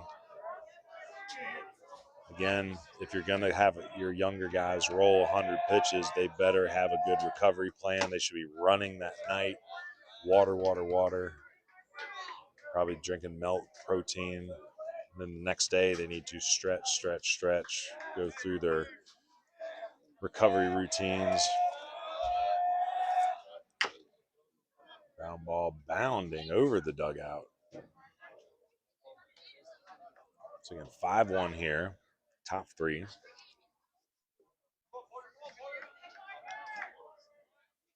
Parker Anderson fouled out pop-up to the catcher in the first inning. It was right in front of us here. Thought for a minute it was going to drop right down on our table. Slammed to left, but hooked foul. That ball is part of nature now. Biodegrade into the soil. Probably never to be baseballs found again. biodegradable? What's the half-life on them? Leather, cork, I'd say fabric so. string. So. I guess they all are animal products. Popped in the infield here. The shortstop, Davis, is going to make the call. Catcher for out number 2. Pop up to the shortstop for out number 2. Brings up to first base, and number 9, Brock Bumgarner. Brock Bumgarner flew out to center field in the first. Try to get something going here with 2 outs, and the runner's still over at first base there. It's Withers. 11 pitches for the freshman here, so let's see if I'll jinx these pitchers 2 half innings in a row. Yeah, that pitch count thing, it's such a tough conversation to have nowadays, you know, especially you got some of these small schools where they don't have pitching depth. They're going to run their guy out there sometimes. I think it's just case-by-case basis, how you work in the off-season, how you come in prepared. Like, obviously, you're not throwing 105 in February and early March, but today, depending on how he's worked, I could see him getting up to about 90 max. I mean, I know after a game, these kids might want to run right out to that's a pass ball here. It's going to allow Withers to move up. You know, you throw 105 and then you go to the cookout and stay up till 4 in the morning on Instagram. Like that ain't a pitching plan, you know. But if you're a year-round thrower, you stretch, you lift, you eat well, you drink water, you get sleep, you have good routines. Like you can make 105 work in the middle of March or April. Again, the hopes are you get up something like 5-1. You feel comfortable about your lead. You have a bullpen. We're 17 games in for the Bulldogs, so I don't know how many appearances Mr. Butrick has, but I think sometimes, too, with these young guys, they're good so early in their careers, especially in middle school age, like people are relying on them to win these tournaments, and they come up into high school, and they got to learn how to manage the arm and not just be the guy in Little League, you know? Because you get a talented freshman or sophomore, you got to think, like, there's 3 more years. They want a college career. That's 4 years. Some of these guys are, you know, God touched their right or left arm. They want to maybe chase a pro career. You want to manage the arm, but you also got to learn how to be a competitor. And sometimes that means you got to go out there and throw 100 pitches and beat the team. Swinging a drive to left center field, and that ball is going to sail out of here. Third home run of the evening. Brock Bumgarner needed that for his Ironmen. 2 runs on the board is now 5-3.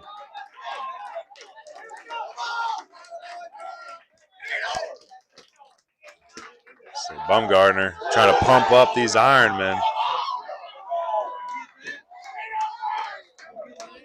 You gotta like that from the junior. He's got a lot of emotion running through him right there with that swing. Again, conference title with 2 weeks left after this game. It wouldn't seem like it's a conference game or conference title game, but it essentially could be. Now, again, Stuart Kramer is probably watching this game very closely. They had a bit of a down week, but they are still tied for first. And after this game, if Cherryville can win this, it'll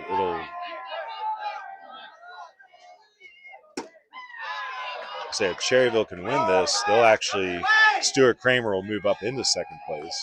Well, you heard the audible. It ain't over, and the game ain't over, but the conference championship race ain't over either.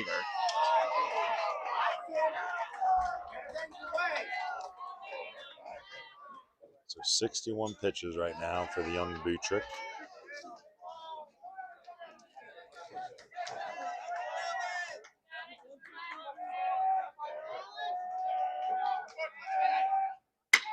Swinging another drive to left center field. Let's see if that gets up and over. Nope. Nice play out there by Dixon. Leaves his feet momentarily and makes the catch for the third out of the inning. Well, you had the error and the home run. That makes it 5-3 heading into the bottom of the third inning. It's going to be Max Davis, Mason Brawley, and Lathan Peeler to the plate. I think I got that right.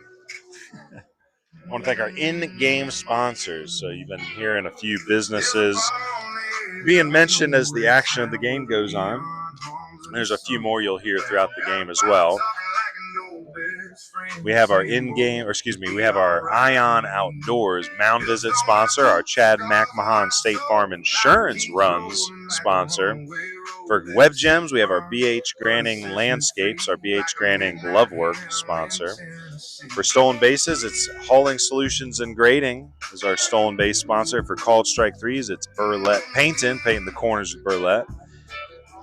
Later in the game, you'll hear Hunter and I start discussing the next level baseball play of the game and the Camwood Bats player of the game as well. So again, I want to thank our in-game sponsors for helping this broadcast come to life. So Anderson out there for his third inning of work. Has not been able to get through an inning cleanly yet. Almost did in the second after striking out the first 2 batters, but Drew Dixon said, we dogs are rolling, hit another home run. So we'll see if the third inning can be clean, and much like Mr. Baumgartner was proposing there after his home run, this game ain't over, and Parker Anderson going to try to prove that with a clean inning here.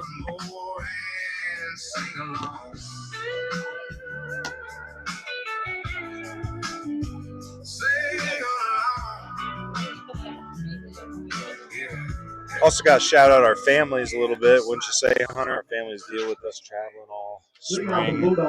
You know, we're not always around to help out around the house, get the little things done. So I want to shout out my wife and kids for having the patience to deal with 2, 3, 4 broadcasts a week during the March and April months. Just like the families of these baseball players here, they dedicate their time to watching their sons, brothers, whoever they may be, friends. Shout out to my parents for allowing me to make this work, because if it was up to me or it was up to them, this might not happen. So say we're all big needed. Team here. We're all needed other places sometimes. There's a lot more than just us two who make players this and work. coaches included. I've always said this, and I know it may sound a little extreme, but next to military wives, I think baseball coaches' wives are probably the next most patient group. You know, again, military first for sure, but being the wife of a baseball coach, my wife had to deal with it for over a decade and a half. Still deals with it as we do the scouting now, but that was a close call. Cherryville faithful wanted it, but Max Davis still with some life up there.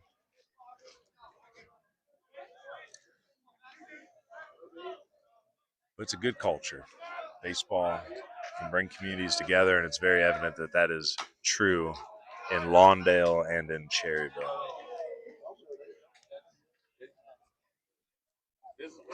Nice national anthem choice too. Did you notice they picked like one of the like kind of like the jazzier, longer? That was Chris Stapleton Okay, I don't know. Is at that the another Super local? Bowl. Okay, That was at the Eagles. You know Chiefs me. Super I'm not Bowl. connected to anything but West North Carolina baseball. I know nothing.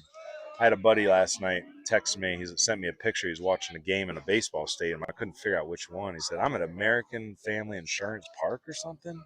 Right? Is that what I said? And I'm like, "What is that?" He's like, "That's Milwaukee." I'm like, "I thought that was Miller Park." And I'm so out of touch. I'm guessing if you looked it up right now, Miller Park has probably changed in like 2006 or something. Swing, drops the barrel on it. It's going to stay up out there, though, for the right fielder, Withers. And Davis is retired for out number one. And here's Mason Brawley, who had the big swing of the game, the grand slam in the first inning that put the Bulldogs up 4-1 at the time. Score now 5-3, so it's still the decisive blow. Again, Mason out there in center field this evening. I want to thank one of our viewers at home for giving us the proper pronunciation, Brawley. Well, you're not that far off. Miller Park was called Miller Park until 2020, so American Family Field now. That brings 6 years ago. That brings up the discrepancies in the news right now with the Asheville Tourist Stadium. Oh, yeah. We'll talk about that in a minute. One thing I do want to shout out real quick for Burns, we were looking up some stuff on the school today history-wise, but I think next season is the 60th year in school history. So 60-year anniversary of Burns High School next year. Yeah, Burns established 1967. Colors Columbia blue, or Carolina blue, as I like to say. Golden, yellow, and navy. And they're obviously the Dogs, the dog lot.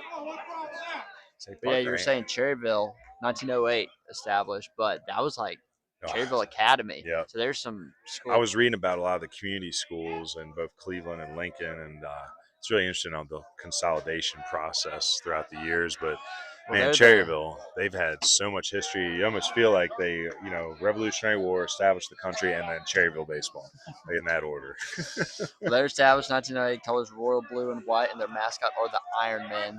Have the old logo that's a drawing still updated to modern tech. Reaches out. So it was a defensive swing on the curveball, but Brawley able to do something with it there. He's 2 for 2. Brawley brings up second baseman number Kept 3, his hands back just long enough to get the barrel out on it. I'll bring Lathan Peeler up. Lathan struck out his first time.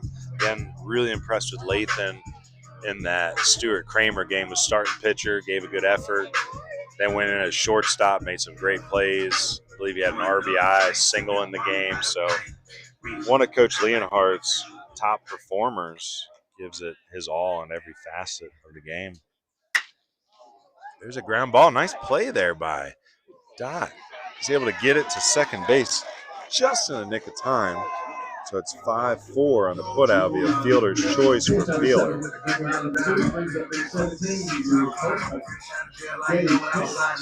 Again, it's Davin Dye over there at third base. Spelled D-I-G-H. So again, if I'm not pronouncing that one right, let me know. Still looking for interns. If anybody wants to hop in and help us with our Legion broadcast coverage this summer, please let us know. Because if we had that third intern, man, we could probably get all these pronunciations right. Have more time to get all the little things done before the game. There's Gage Camp. Gage, big, strong athlete, first baseman. I believe he was on the bump on Tuesday as well. Don't quote me on that. But again, you got to like the frame, the physical nature of the swing there. Strong-looking high school baseball player. Probably a football guy, too, by the look of it. Good football history here as well. I believe there was a state championship in the past. I think we drove past one of the signs. Oh, that might be entered. No, don't matter anyway. Strike three.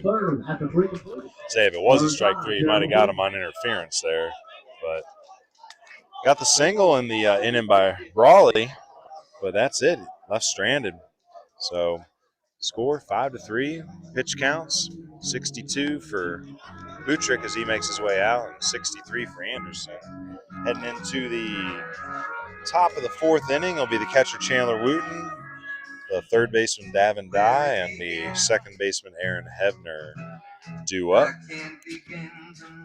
How does Sweet Caroline make you feel as a Baltimore Orioles fan? Not a big fan. Not a Red Sox guy. However, I'm about to not be an Orioles guy anymore after 40-plus years of fandom. I'm about done with pro ball as it is, man. I don't know what Manfred's doing, man. It's turned into a video game. I think next season is probably just going to be like 17 mini tournaments or whatever the heck he wants to do to facilitate sports betting. Don't get me started. Watch college and high school baseball, folks. Watch college baseball. Dogs are playing the Razorbacks tonight. That's a big one. Hey, let's shout out our fourth inning sponsor, Nova X Kinectics. Are you a pitcher, youth, high school, or college? Well, then your next step in player development should be getting with Nova X Kinectics. It's directed by Anthony Payne. Coach Payne has worked with several Western North Carolina arms in the last few seasons and helped them make some major jumps in their physicality, velocity, and overall athletic performance. By infusing data, analytics, and biomechanics, Coach Anthony Payne is trying to help pitchers get the most out of their potential. If you're looking to make strides in your pitching performance, get with Coach Payne at Nova X Kinectics ASAP. He offers in-house and remote training options for high school and college level athletes. Nova X Kinectics, new school data, old school grit. I want to shout out one of Coach Payne's. We're going to start off the fourth inning with a hit by pitch. Let me mark that real quick. I want to shout out one of Coach Payne's pupils. It's Carter Burnett. I was just going to bring that up. I saw that. He was SoCon Pitcher of the Week I think it was 2 weeks ago. He's fifth in the SoCon in strikeouts, I believe. Yep. Still got to get that ERA down a little bit, but it's funny because a lot of our top college performers now, you see all the strikeouts, but you still see these 5 ERAs. It's pretty wild, the new pitching game in college. But, again, Burnett, he's a sophomore. I think he's a pro prospect. Brady Ray, we want to shout him out. He was one of Coach Payne's guys. It took him from 79 to 91 in a year. If you want to figure out pitching, go with Coach Payne. Got ourselves an Ion Outdoors pitching mound visit here. Again, Ion Outdoors, located down in Gaston. They are the ones to go to for making your backyard dreams come true, whether it's a pool, backyard patio, an outdoor kitchen, pergola, whatever you're looking for, grayscaping. But I'll tell you what, with that 85-degree weather today at game time, I was thinking about a pool. So, again, if you are too, call Ion Outdoors today. And if you mention the broadcast, they'll sit you down for a free consultation and a pool design.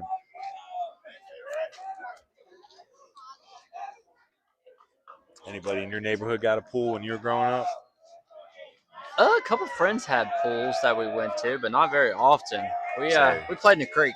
Yeah, I was gonna say I didn't have any friends that had a pool growing up. Creekers. We would always go to Pretty Boy Reservoir is what it was called up there in Carroll County, Maryland. Again, Carroll County, Maryland, the only county that is the Piedmont, I believe, in Carroll County or in Maryland, and butts right up to Frederick County, which is the easternmost ridge of the Blue Ridge.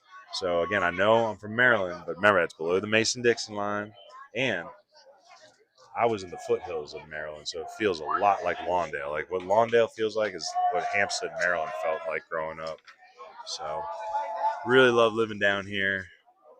Maryland doesn't sound like a rural state, but I promise you, Western Maryland is a lot like Western North Carolina. Not so much the D.C. metro area. Backpick here by Tony.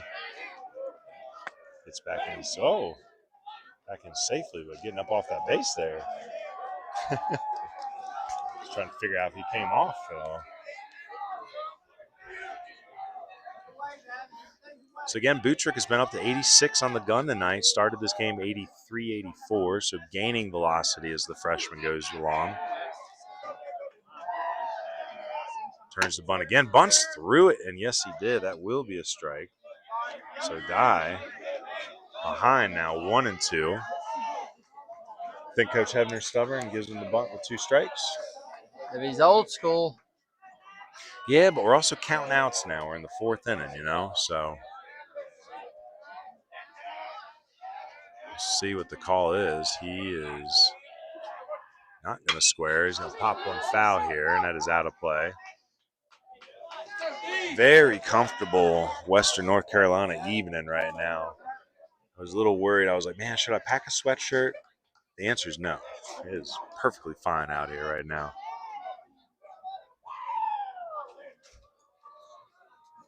So again, Buttrick and the Dogs holding on to a 2-run lead. Ironmen threatening here. Swing and a foul tip into the glove, so could not get the bunt down. Ends up striking out. I want to congratulate Erin again. Erin just committed to Caldwell. It's a great junior college program coached by Tyler Deaton, Cody Penny, Coach Hoover, good coaching staff. Sent many of Western North Carolina players to Caldwell. He's got a really good 26 class. Caden Michaels, Jackson Swenson, Jackson Sellers. Like, some good arms coming in for Coach next year. Runner goes. Throw down by Tony. It's going to be a little bit high. That's going to allow the runner Wooten to slide under the tag. So it's a Hauling Solutions and Grading stolen base. Again, all stolen bases brought to you by Andrew Casoria and his LLC.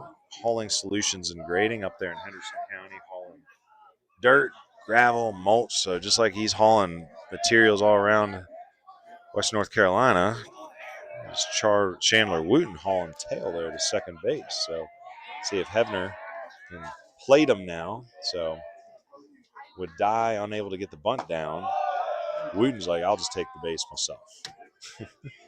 Notice how when he comes here, Upset. And then he like double. It's like a weird. Look at this tap. It's like a weird tap. It's like his hands go up and then he taps again or something. Well, he's starting his motion when he does it, so it's not going to be a balk by any means. Mm-hmm. However, it's like depending how good your eyes are as a hitter, with that little glove tap, I mean, perhaps you see a grip. You know, perhaps you can pick up on what pitch is coming next. I mean, you got to think fast. Some minds work faster than others in the speed of the game, but we'll see here. Let's see if we can tap him, see what his hands tell us. Swing and a drive. That ball is going to hang up, though, for Dixon out there. Able to get it back in quickly, no tag.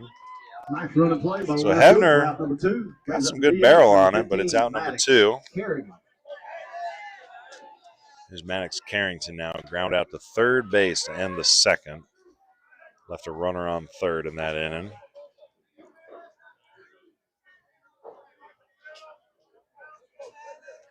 I like the color of Buttrick's glove there. I guess that kind of the aquamarine.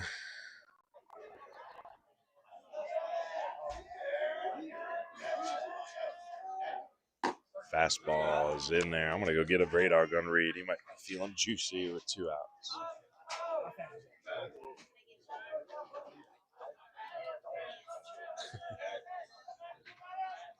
So 0-1 delivery coming.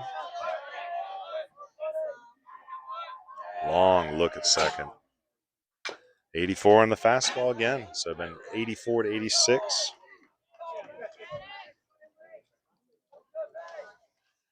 Man, you got to like that projection. Now you got to think, I'm a freshman. I'm throwing 84, 86. I got 3 full varsity seasons left, right? If he doesn't sit on it, right, he lifts, he trains, he stretches, range of motion, flexibility. Perhaps we see Buttrick throwing 90 as early as next year. Ground ball to shortstop Davis, picks it up, throws across, has out number 3. So pretty routine there. It's just a walk and the stolen base. No runs in, still 5-3 heading into the bottom of the 4th. Parker Anderson's going to have to come out and throw a second scoreless inning, had his first clean inning in the 3rd there. So heading into the top of the fourth. We got 5 errors in the game. Holy moly. So 3 runs on 3 hits and an error for Cherryville. Two errors? 2 hits. 2 hits. Oh, you got 2. I got it wrong. So 3 runs on 2 hits, 1 error for Cherryville. 5 runs, 5 hits, 4 errors for the Bulldogs. So the Bulldogs gotta clean up the glove work a little bit. This sounds more like the music you were hoping for, a little Joe Diffie. Yeah, I'm not even a big new country guy. I like old country. I was dropping the Conway Twitty reference Once you earlier. read that, I'll let you know a story about this song. Want to thank our home team sponsor, Flooring America. Thank you to Flooring America, the home team sponsor for the Burns Bulldogs this evening. Their support, the time that we put towards marketing the game to college coaches pregame and editing and posting highlights for the Bulldog prospects with recruiting and scouting content on social media afterwards. Also helps with travel and, of course, broadcast expenses. We got Starlink, we got gas, we got hotels. So all our sponsors, we appreciate the heck out of you, because without you, we couldn't make it happen. And again, Flooring America has got a big sale coming up. I'm going to tell you a little bit more about that. But I'll let Hunter tell me about his country music factoids here first. So what are you going to tell me about this song? Well, one of the writers of John Deere Green, song by Joe Diffie, Dennis Lindy. I was watching a video last night. He's got this fictional town called Lindyville where all of his songs take place. So you got Billy, Bob, and Charlene painting on the water tower. You also got Bubba shooting the jukebox down at Margie's Bar. And then the Queen of My Double Wide Trailer, as long as Colin Baton Rouge occurred there. So I like that. Little Garth, Queen of My Double Wide Trailer. Oh yeah, Sammy Kershaw. All right. Well, let's tell you a little bit about that Flooring America warehouse sale. It's coming up April 24th. Again, located at 600 Slater Street in Kings Mountain. Discounting all overstock flooring. So again, that's flooring lots that are $1 per square foot. Mixed match flooring, $5 per box. Again, April 24th, Flooring America warehouse sale. If you want to learn more, head on over to www.flooringamerica.com, or you can give them a call at 704-739-2756. Again, located at 602 Slater Street, Kings Mountain, right here in the foothills, North Carolina.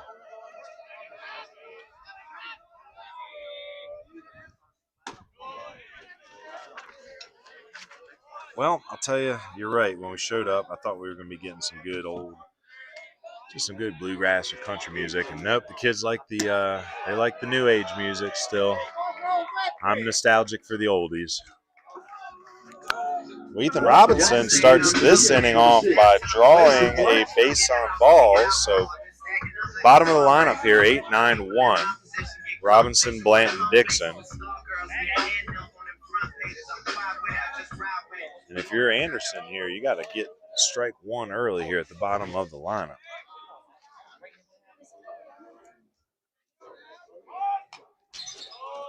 So bunts one here, back into the netting.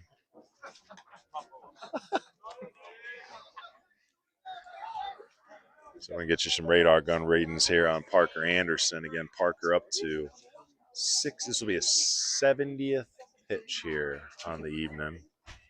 Waiting for the batter to tuck his shirt back in here. So 0-1 delivery coming.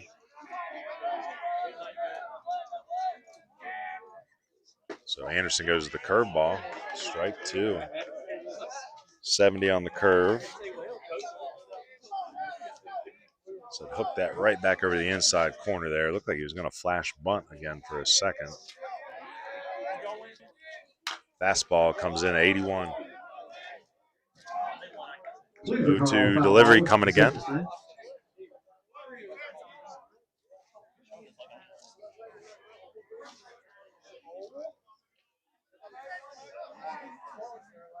Goes back to that curveball, 73 in the dirt. Nice block up there by Wooten.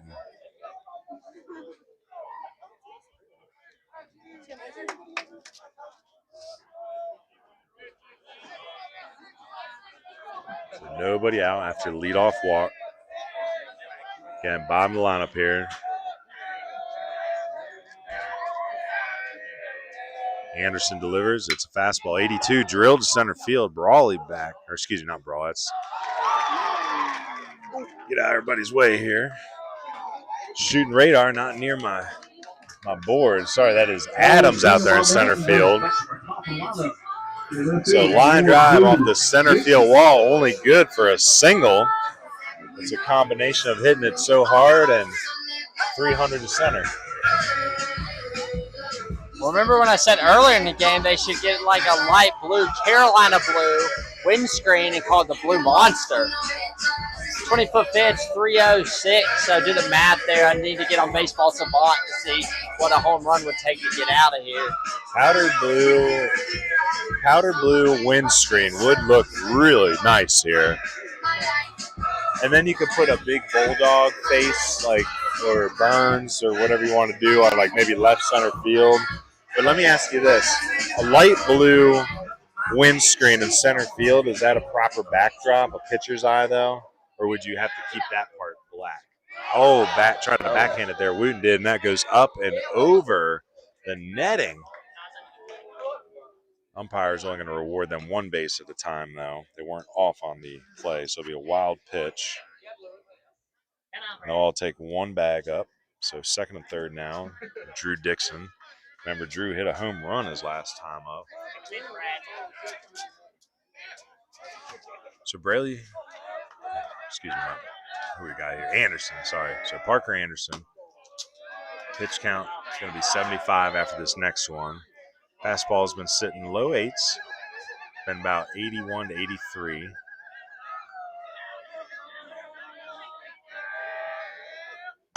This is high here.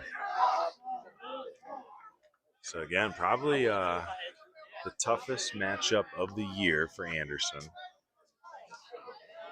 He's showing flashes, though. He's just got to get in that zone a little earlier on some of these batters. Drew Dixon here. He's 1 for 2, reached on an error, and then hit the home run. So 2 runs scored. 3-1 count here. Falls behind to Dixon. He does have first base open. Anderson's going to work from the stretch. Bounces that curveball. That's going to be ball 4. So with the base open, he says, hey, I don't want to mess with you this time. That's going to bring Yates Tony up to the plate, and it don't get any easier with him. So left-handed swinger. And before we get to this AB, we're going to have ourselves an Ion Outdoors pitching mound visit.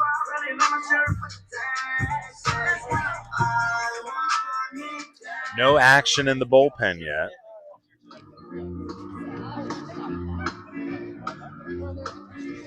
So what do you think they're discussing out there? Got to be a plan to get Yates Tony out if you can, right? Yates, he's already 2 for 2. He had the hard double in the first, and then the hard bounding ground ball that put the shortstop back on his heels, and Yates Tony beat it out for a single, so he's 2 for 2. Playing some tunes here that the old timers probably enjoy a little bit better than that pregame music.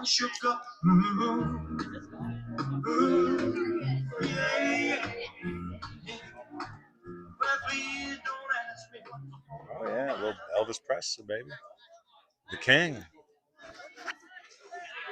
You know, if you go talk to people that were growing up during the 70s, and you know how people just always remember where they are during big moments in history. Anybody that was growing up during the 70s, they knew where they were when they learned about Elvis Presley dying. My dad still talks about it. Like, just, where were you? I wasn't born yet. Get out of here. I mean, yeah, I'm born in 1983. It's just crazy to think now. A lot of these young kids, they think that's so old. And it's like, hey, I don't know. Maybe it is. The young kids think the 90s are old. When you ever seen those videos that are going around where it's like 1999 and then it's just like Jurassic Park music? Oh, the 90s. Oh, the 90s. I was there for a month and a day. Nice take. Oh, they're going to say he did go. I thought he took it on that. So some discrepancy on the check swing calls this evening. So Tony falls behind 1-2 here. Ooh. Shorten about up. that one. I was going to say, look at the replay. Oh, no. I don't think he did on that one. I think he held his bat up. I didn't see the barrel break. I didn't see the hands break. I don't know if that broke even 45, man, even with the back right side of the plate. Strong wrists. So Anderson's setting pretty quickly. Tony calls timeout again. Better move by sophomore catcher. Sophomore catcher, yeah. Tell you, if Anderson's got a good one, if he could fade that changeup here, try to get a swing and a miss. There it is. Gets a big K. Very big K. So first out. Runner's still out there on all the bags. Ducks on the pond. Dogs in all the kennels. Like what's the dogs on all the fire hydrants. All right, so we got Andrew Yarborough coming up. He's 0 for 2, struck out, and then hit a fielder's choice that ended the second inning. Max Davis on deck. So heart of the Bulldog lineup right now. 5-3. One big swing could really break it open here for the Bulldogs, but I'll tell you, the Ironmen have to really buckle down here and get an out. So corners in. It's Dye and Bumgarner up on the grass. Dalton and Hebner at middle, or at double play depth in the middle.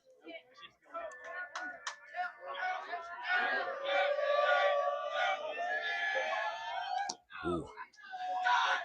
Backhand pick there by Wooten. You got to think late in the game. I know they're spiking fastballs on you, but I see that backhand pick. I get nervous. I think about that ball bounce up hitting the heel of the glove. Especially with bases loaded, got to be big back there. Ooh, not sure where that one missed. Looked like it was right on the middle in there, but Well, 3-1 count here. 3-0 count. Nope. Oh, wow. Green I misread light. that. Green Nope, light. I am not doing a green light here. So I'm going to forward, because again. Now green light. I'm probably going till 2 strikes because I want to get in his head. Yeah, I know. That's normally what I'm thinking. I like being aggressive usually, but. Oh, Baumgartner's going to drop it for a second over at first. Was able to recover and get the out at first, 3-1. However, it is an RBI for Yarborough. Dixon moves up the second. Robinson scores. And that's Blanton over to third. So it's a insurance run, a State Farm Chad McMahon insurance run. 6-3 now. Anderson needs one more to get out of here, and that's a hard swing by Davis. And that ball is off the top of the fence. 1 run is in. 2 runs are in. 2 RBI double for Max Davis. RBI double by Davis. So that's Blanton and Dixon in to Brings up score the center fielder, number the 7th 4. and 8th runs of this Brawley. game. Now Mason Brawley up for a third time. Brawley is 2 for 2. The home run and the single.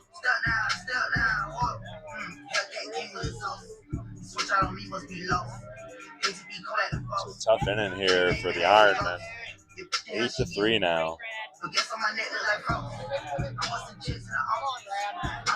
Again, Anderson didn't get a couple calls on the corner that the Cherryville faithful thought that he got.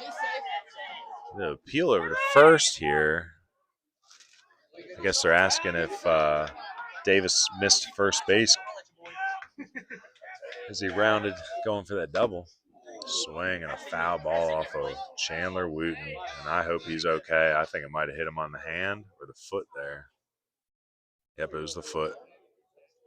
So the umpire going to walk a baseball out to Anderson to give Wooten a second. Brawley with the big swing in the first, the grand slam, the single in the third.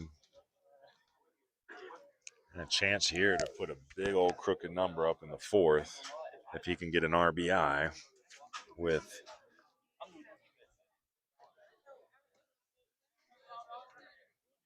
Davis out there at second base.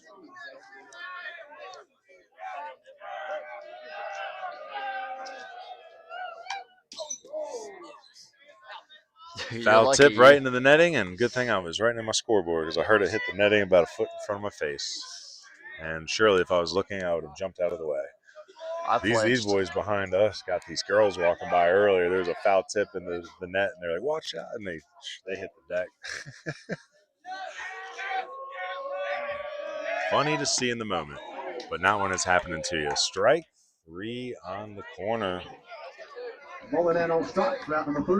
Called strike 3, brought to you by Burlett Painting.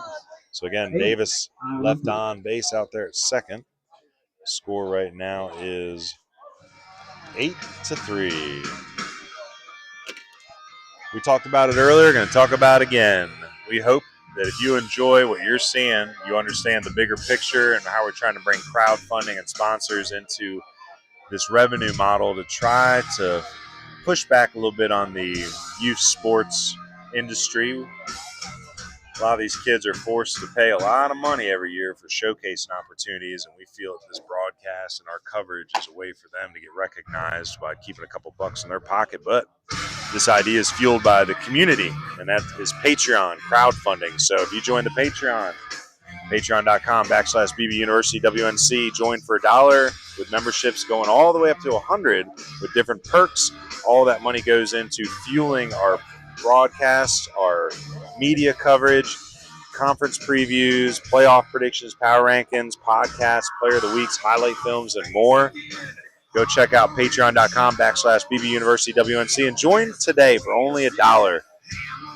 Again, I think baseball fans of these teams west of Charlotte, I think I really enjoy our Patreon. The feedback has been great so far. We have over 130 members, and we want more because, again, the more we raise through the Patreon, the more we can create as far as recruiting opportunities for these ball players out here by keeping a couple bucks in their pockets, just by collecting a few bucks from the community's pockets instead. So, also want to thank our fifth inning sponsor, Stepp Electrical Company. Stepp has been serving Henderson County for over 42 years. They're a longtime supporter of Western North Carolina baseball, and they offer residential, commercial, and industrial services. Owned by Brooks Stepp, the unlimited license company is your go-to for new construction. Swinging a ground ball to shortstop here. Picked up by Davis and thrown across for out number 1. The Unlimited License Company is your go-to for new construction, remodeling, outdoor lighting, service changes, generator installations, and especially electrical maintenance. Give them a call today at 828-697-6097. One pitch, one out. One pitch, one out. 77 that was overall. Bryson Withers grounding out to the shortstop, Max Davis. Back to the top here with Fowler and then Parker Anderson to follow. I had to amend my scorebook. Actually, I marked a run in here that wasn't scoring. There's a hard backside single by Fowler. Second hard backside single he's had today. So he's 2 for 3. Number 2, Walker Anderson. There's the third hit for the Ironmen, looking to get the 4th run of the game here in the top of the 5th. Again, was 5-3. Big inning by the Bulldogs there in the bottom of the 4th. It's 8-3. They're going to have to put a crooked number of their own up here soon. Again, Butrick still in there. The freshman up to 78 pitches. You got to think with a comfortable lead, with him being young, Coach Leonhardt may have some bullpen options. But haven't seen any activity in the Dogs bullpen. We're starting to see some. There was earlier. Okay. I saw some. That's a good sign. The ball got loose. And there is some action down there in the Cherryville bullpen. It looks like it's Aaron Hebner warming up down there. I don't know how you can see that number. Royal blue on the back of a black jersey. So Anderson 0 for 2. Swings and pops one up the right field. Long run out there by Peeler. Second baseman. So Peeler and Robinson were both in on it. So Peeler goes across from the second base spot to catch the pop-up for out number 2. Again, Fowler still out there after the single. Brock Bumgarner up. Bumgarner hit the 2-run home run in the 3rd. So Bumgarner got all of that one in the 3rd inning. That made it 5-3, but again, here we are now 8-3 in the top of the 5th. Bumgarner, they could use another 2-run home run from him, that's for sure. Pick off attempt by Butrick here.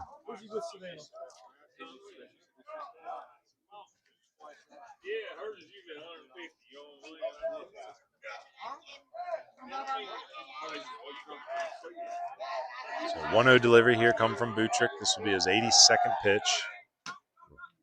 Runner took off for a second, but put on the brakes. So, that's Fowler over there. So Yates Tony, a rare 2 E2s from the young man this evening. Some bad luck, weren't necessarily bad throws that he made. It just bounced the in-between hops. Picks it there on the backhand. It's going to be 1-1 or 2-0. 3-0? There we go. Gotta stop trusting the scoreboard.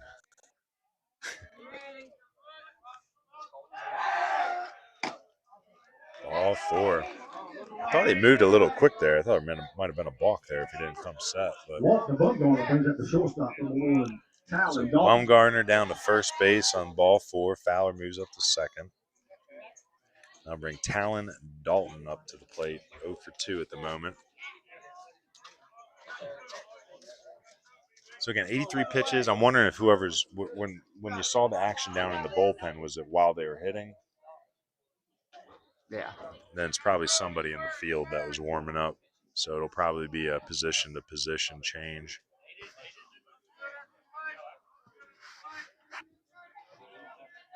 So Butrick in a little bit of a jam here with 2 outs and 2 on. 1 good pitch gets him out of it.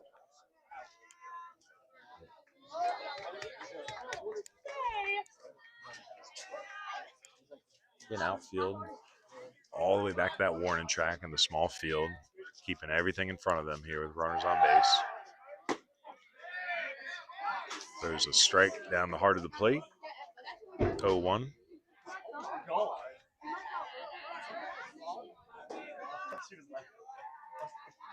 My guess is Anderson's day is done, and that we will be seeing Hebner next inning. So we'll give you a final line on him.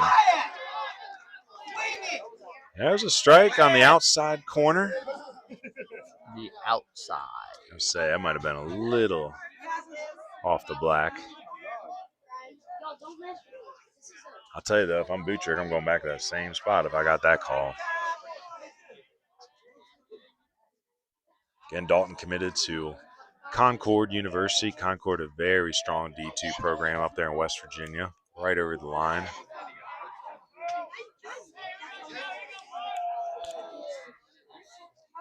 Wouldn't have this issue throwing down 1s and 3s and 4s and 2s.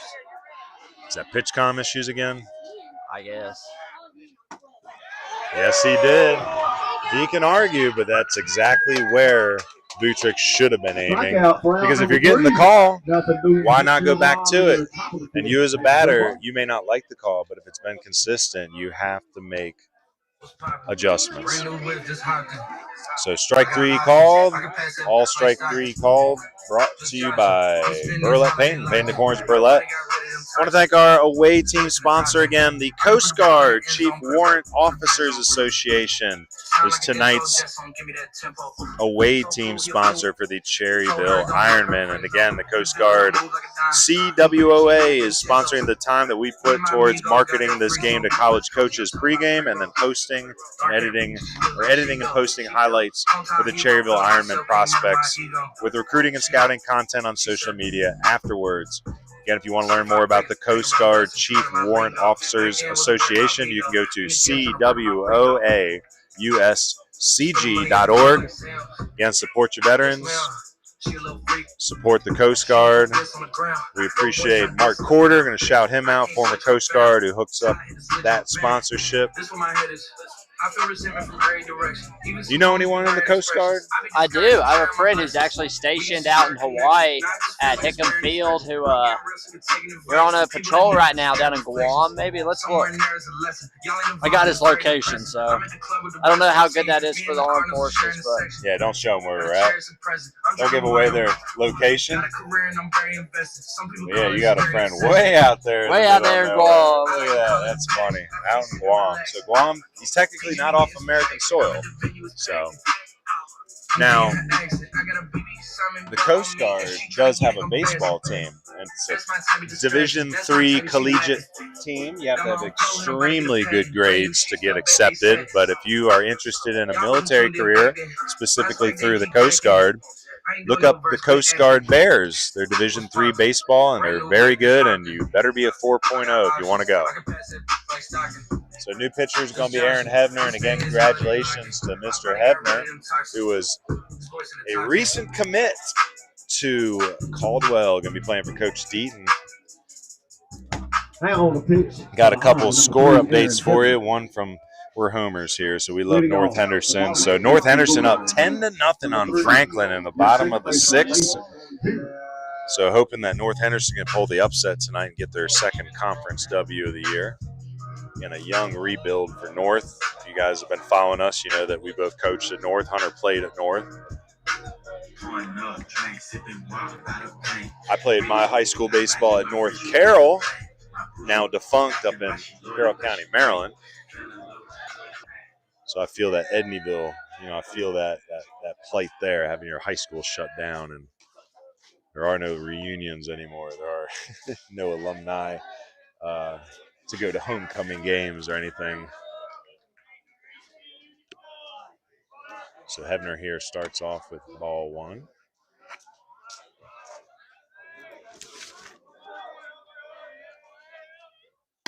There's a strike, and he should be aiming there too, because the Burns pitchers, Butrick, was getting that call as well.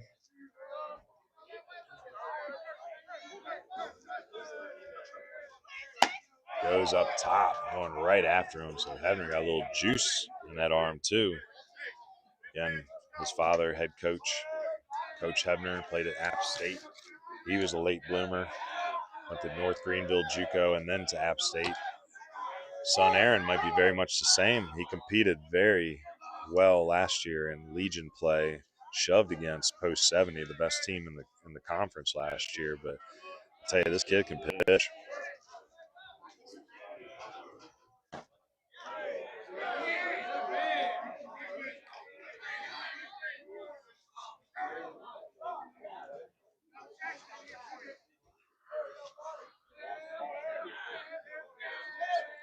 Two delivery. Swing and a pop up in the middle of the field here. Haven't figured out who the second baseman is now since Hebner is pitching, but he dropped the ball there, and that'll be an E4. So whoever Hebner's replacement was with the E4, it's number 10, I think, out there. So that is Carter Willis, I believe.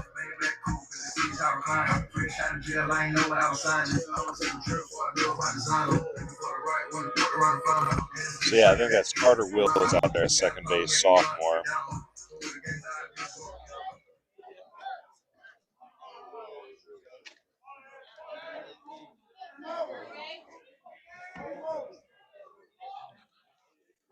So could have been one out. Hebner made a good pitch, but now man on, nobody out. This is Gage.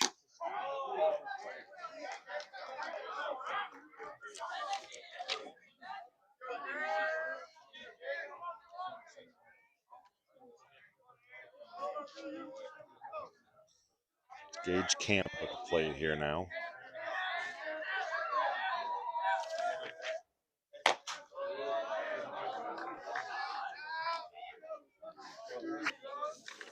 Ironmen trying to limit the damage so they can make this 5-0 comeback with just 6 outs left to play. And Hebner in relief for Parker Anderson, who started this game.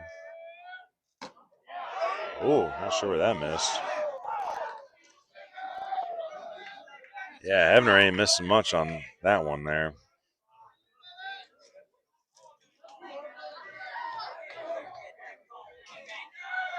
There's definitely some discrepancy and some emotions running high in the dugout and in the Cherryville stands.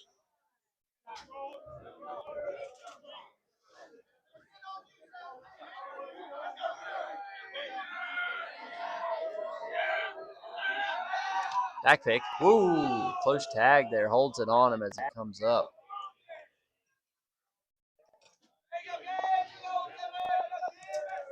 So final line on Anderson, I think I got this right. 4 innings pitched, 8 runs, 7 hits, 2 walks, 7 Ks. I'm going to have to go back and determine how many were earned runs. Another back pick here. So Camp finds himself in a 2-2 count now.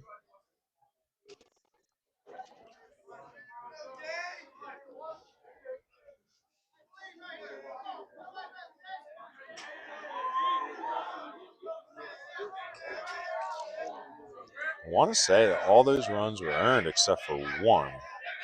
I have to go back and double check. That's a pass ball. That ball is going to hold on to it, though. Wild pitch or pass ball? Ball pitch. Wild pitch. It was shoved. So full count now to Camp. Sorry about that silence there. I was adding up Anderson's line. So again, 4 innings pitched, 8 runs, 7 hits, 7 Ks, 2 walks. I believe 7 earned runs. So that will have an effect on that ERA we saw. Pop fly back behind us, foul.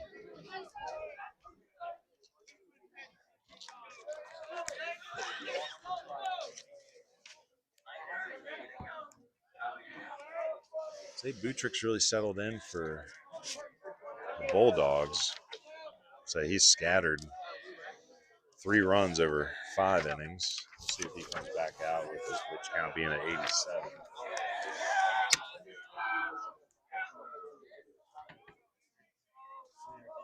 The Ironmen gotta buckle up here.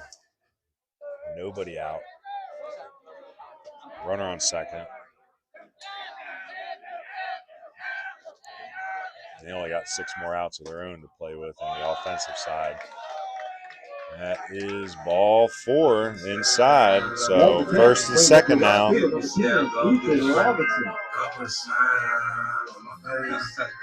the smile on my face, gonna shine, sun. God make me shine like the sun. Sometimes I feel like I'm the one. Sometimes I feel like I ain't rough. I just reach the style. So here at the bottom of the lineup, here's number 8 hitter Ethan Robinson. Say Hebner needs a double play ball here, but I'm gonna be looking for a bunt. Yep, here it goes. Pulls it back. It's a curveball up in the zone for ball 1. Dye up on the grass at third. Bumgarner way up on the grass at first. Shortstop Dalton close to the bag at second, trying to keep that runner near.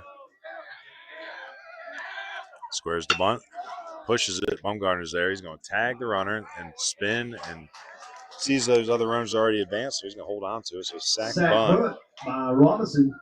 Brings up the DH, number 6, Mason Blunt.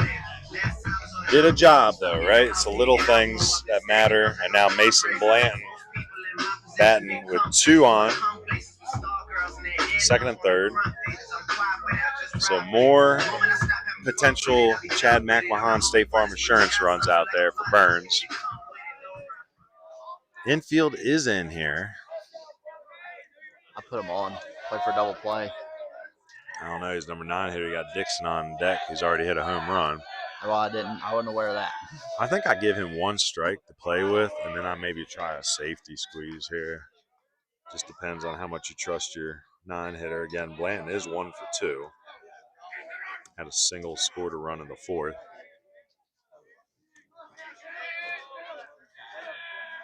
Going from the stretch, though. Swing and a miss. That ball's going to get away from Wooten. That's going to allow another run to come across. So, oh, that ball's thrown away. That is going to cause some more chaos. 2 runs are in. The catcher, Wooten, tossed it back to his pitcher. The pitcher Hebner was not aware of the throw. That ball scoots down the third base line, so it'll be E2 on the throw. So wild pitch allows Peeler to score. And then Camp comes all the way around on the E2.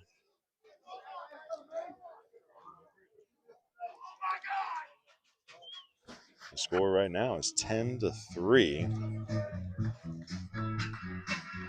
Catcher Wooten going to go out and talk to his pitcher, Hebner, try to assess what just happened. They got to move on quick here and record 2 more outs. Try to find a way to score 7 runs with their last 6 outs.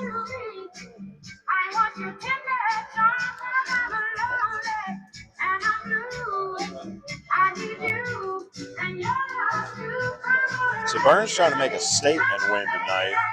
Again, Cherryville was the favorites in the preseason coaches poll. They had 7 of the 9 first place votes. But Burns today controlling their destiny with a win. That would give Cherryville 2 losses. And then Burns and Stuart Kramer have both split. So it really come down to how Stuart Kramer finishes on the year.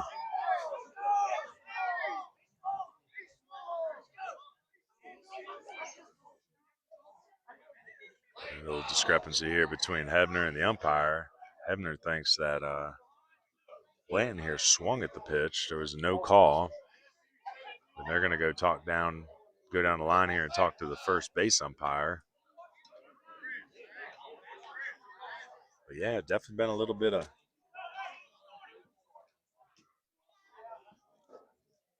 So we're going to watch the replay here ourselves.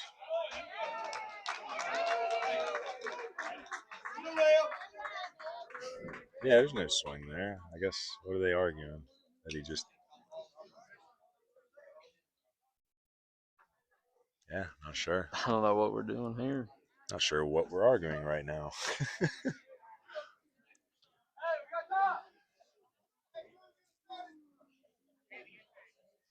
was like, I had the strike on the pitch. So is that strike 3? Is that what they're saying? That was one. It's a 1-1 count. So they're saying. We have a strikeout for out number 2. Okay. Move us back to the top of the line. Number 1. All right. Was that, I guess we're going to call that Burlett. Called strike 3, paint the corners of Burlett. Maybe we missed a strike in there somewhere. Either way, there's 2 outs now, nobody on. This is Drew Dixon up now for a 4th time. Drew is 1 for 2. He's hit a home run. He's walked and he's reached on an error, scored all 3 times. So pretty good line tonight for Dixon.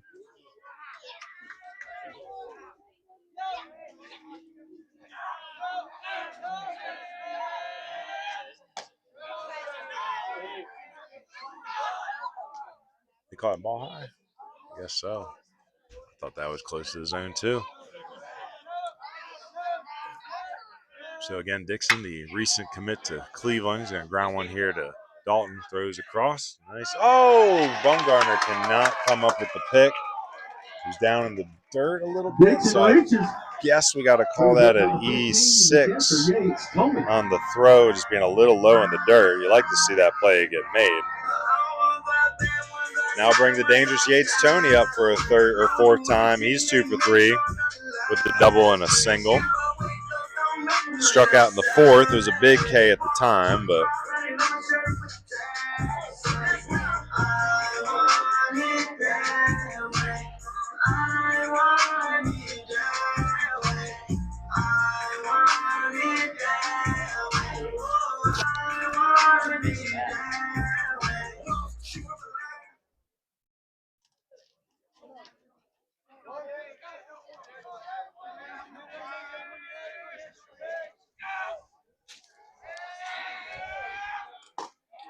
ball out. So 1-0 here. Falls behind to Tony.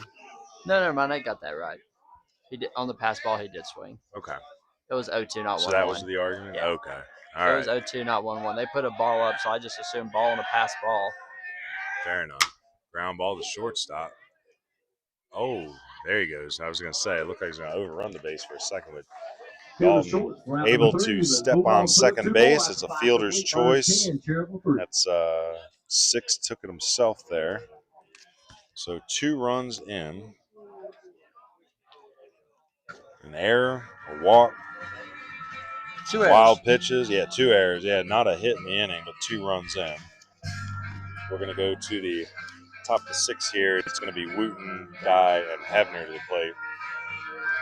Stay connected on social media with Baseball University of the Blue Ridge. Like and subscribe to the YouTube channel that you're watching right now. If you haven't yet, that'll keep you in touch with us on all the broadcasts from here until the rest of the season, and also through Legion season.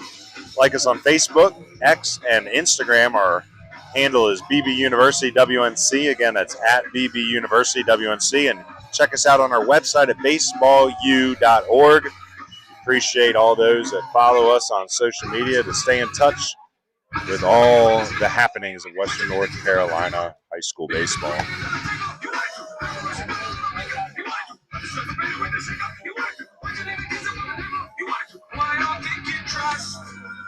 That's Butrick coming back out here for the 6th.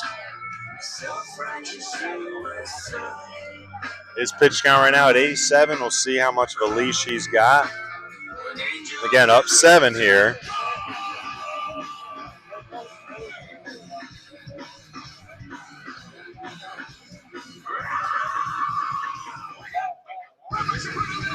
All right, let's check in on some more scores here around Western North Carolina. If you got any good ones, go ahead and let us know. Union County takes out Murphy. That's an out-of-conference. Out-of-state game. Yeah, out-of-state, yeah. Andrews beats Copper Basin 15-3, staying undefeated up there in the Smoky Mountain. We'll see if they can beat Murphy tomorrow and set up that championship game against Hayesville next week. East Wilkes wins against SCHS. I don't know who that is. Salem Christian. Okay. A lot of out of conference. Starting things off, It's Thursday. The top of the 6th, the catcher, number I feel like 6. Thursday, Friday, it's like you kind of choose your conference game on it usually. But again, we saw North up 10-0 on Franklin. That's probably because of prom. Madison and Owen squaring off today, no score. Polk County and East Rutherford. I'd be interested if anyone's got a score on that one. Butrick starts off here 1-0. Looks like he's still bringing some heat.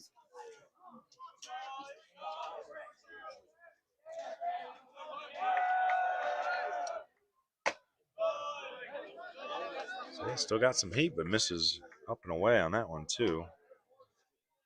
East Burke and Bunker Hill squaring off. North Gaston, no shock here, destroys Hunter Huss 17-0. Smoky and West Henderson playing each other tonight. I'd like a score on that one.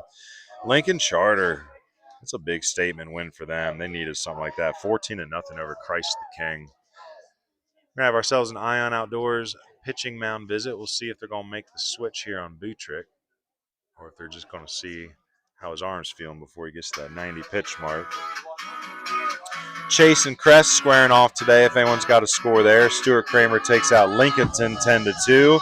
And that's it for public schools. Let's see if there's anything popping in the private school sector.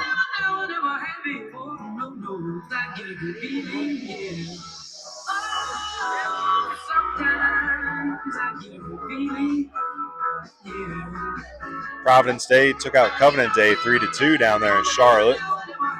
Providence Day, good friends of Baseball University. East Wilkes, we already mentioned them.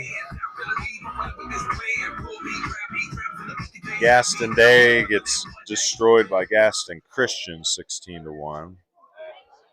And that's about it for Western North Carolina baseball this evening. So if you got any scores that pop up or you see anything at home there that you can put on the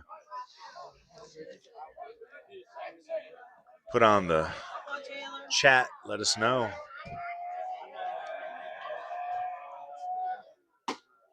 So Butrick's going to go ahead and walk Wooten to start the inning. Walter Wooten right at the third base, number 5. Davin Dye coming up now. I say we might be in last batter territory here for Butrick.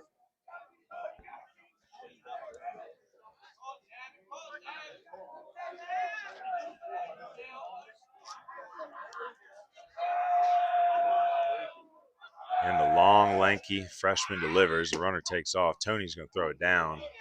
But good jump there by Wooten. He's able to steal his third base of the game. So quick catcher. How many times do you see a catcher steal 3 bags in a game? Not often.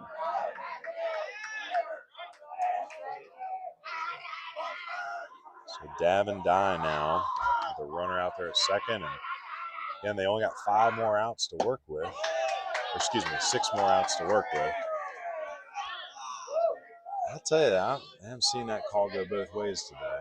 So I think Coach Hebner had a point the last half inning.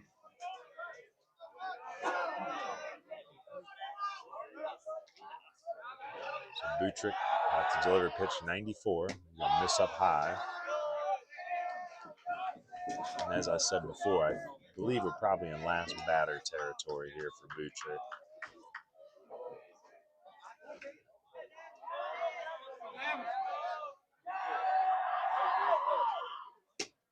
Helped him there. But that's it. Strike 3. So Dye goes down Dye swinging. on strikes brings up the second baseman. Number 3, Erin Hebner. Terrex Boy 1216 says Chase 3, Crest 6, bottom 6th. Man, that's close. A little Chase playing good baseball this year. One of the better teams they've had. I'd say it's probably the best team they've had since that. Probably that was it 2023 that they won conference? Yeah. I'd say 2 or 3. Ball high. So Erin Hebner now up to the plate for a third time. He's 0 for 2. Working on number 97 is Butrich. So that leaves 8 more plus the final batter if he gets to that point. Say Butrick threw on Tuesday as well. Stayed under the pitch count number. That's limit. a lot of pitches in a week. For a busy week for Butrick. Yeah. I hope he's got a good recovery plan. You know, again, freshman. Good pitcher's body, a lot of athletic motions, long,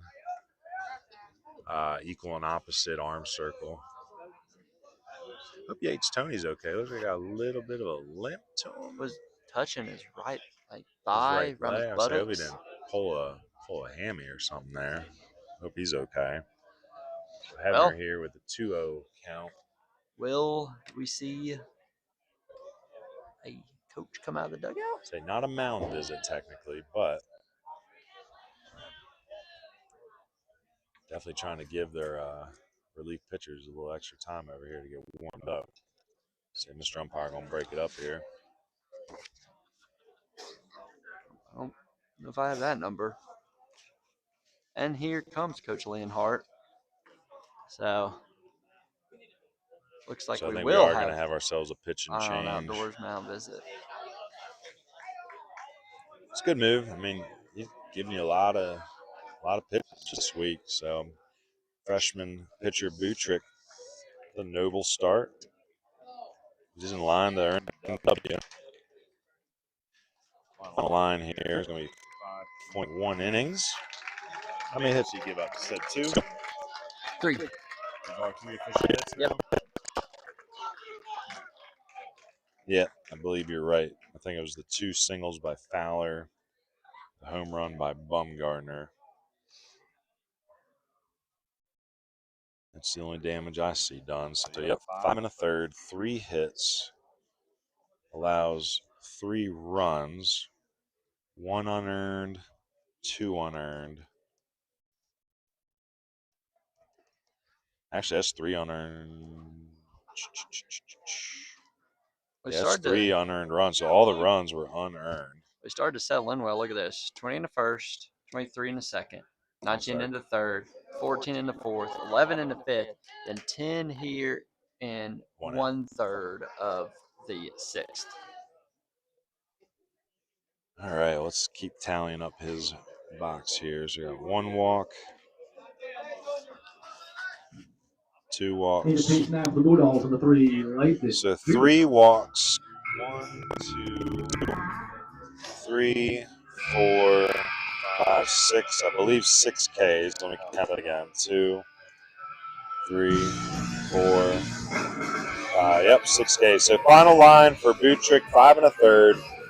3 runs, 0 earned on 3 hits, 3 walks and 6 Ks. He's in line to get the W. Well, we're in that territory now where we're going to start trying to figure out who is our Camwood Bats player of the game. Again, Cherryville trying to make a comeback here, down 7. You got Brawley, who had the grand slam. That was a big hit. He's 2 for 3, 4 RBIs. You got Drew Dixon, who's 1 for 3 with the home run and 3 runs scored. Yates Tony's 2 for 4 with a double.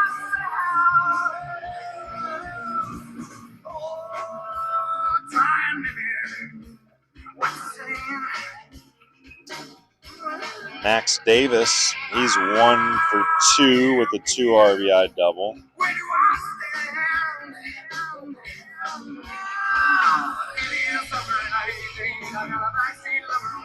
Buttrick and Brawley, that's who I've got it narrowed down to. I'm kind of leaning towards Brawley at the moment.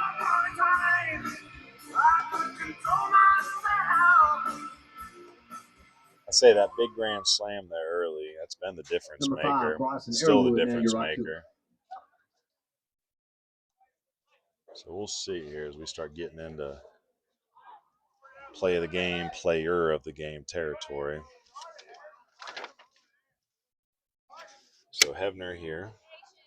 Be up there with 1 out and a runner on second. That runner on second that belongs to Buttrick. So if he scores, it will tally for him. And then your new pitcher here, a familiar arm. That's Lathan Peeler. We saw Lathan in that game versus Stuart Kramer.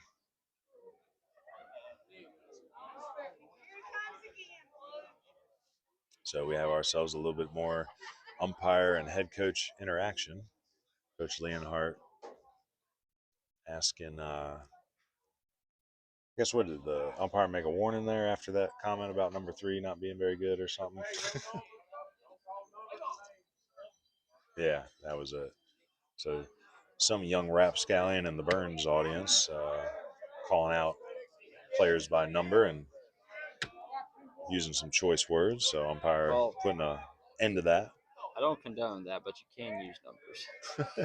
That's not the rule. Pickoff attempt here, second. Oh, was that off the glove or off the runner? Say that's off the runner. I hope Wooten's okay out there. And Wooten has reached base all 3 times, twice by the walk, once by a hit by a pitch, and he's stolen a base each time. So 0 for 0 with 3 stolen bases. A miss up. So Peeler falls behind 2-1. 3-1. 3-1, my apologies. So 3-1, 1 out. And that's Wooten out there at second.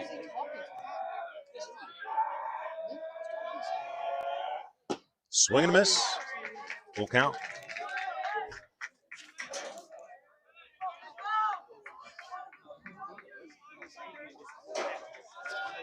So Peeler here trying to extinguish a Cherryville potential rally here. Ooh, tailed back in there, and that is ball 4. So Hebner, the good AB. I'll be first and second now. Brings up the DH number 15, Maddox Carrington. Carrington's ground out twice today, once to third, once to short.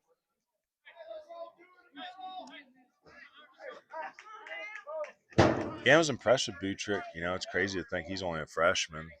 He was up to 86 on our gun. Pitch count got up there a bit, but 5 1/3 innings. There's Lathan Peeler now trying to finish it out. After a few looks to second, he delivers, and that ball is popped up center field. It's Brawley coming in, and he's going to call it off and make the catch for out number 2. Fly out to center for out number 2 brings up number 11, Bryson Davis, Withers. and he went out there to replace Peeler at second. Well, it looks like Burns will add 2 there. 2-game winning streak, making it 3, unless there are 7 runs scored in the next 4 outs. make that 11 out of the last 14 since 2022, and 16-6 overall versus the Ironmen dating back to the 2/27/2008 game. I would like to point out that Burns and Cherryville did not play from 2014 to 2021, an 8-season hiatus. It's weird. In the series. So that was a weird, I guess they were in conference and they didn't play out of conference. They used to not be in a conference, and they had a couple non-conference games way back, and I don't know where that missed. Like Peeler going inside on that one. Thought he had a little bit of the plate. Yeah, a lot of history here between these two. You can tell by the heatedness of it, interactions with fans, bat flips, warnings to the crowd. And the junior here, Peeler, I like the way he competes. He's a good baseball player. I'm not sure what his college ambition is, but he's definitely one to keep an eye on.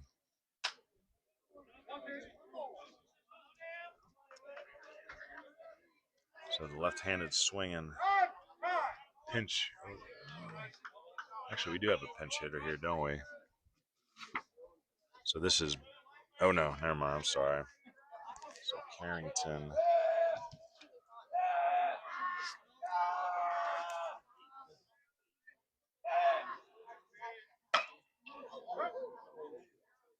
Did I miss this out here?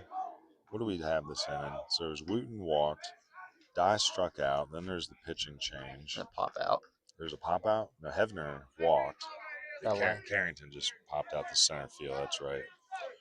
So this is Withers hitting here. Withers now in his third AB, 0 for 2, reached on an error and scored a run in the third. So yeah, there's my recap. Got a little jumping around here. So the walk to Wooten, Dye strikes out, pitch and change made. Peeler comes in, Hebner walks. Carrington pops out to center field.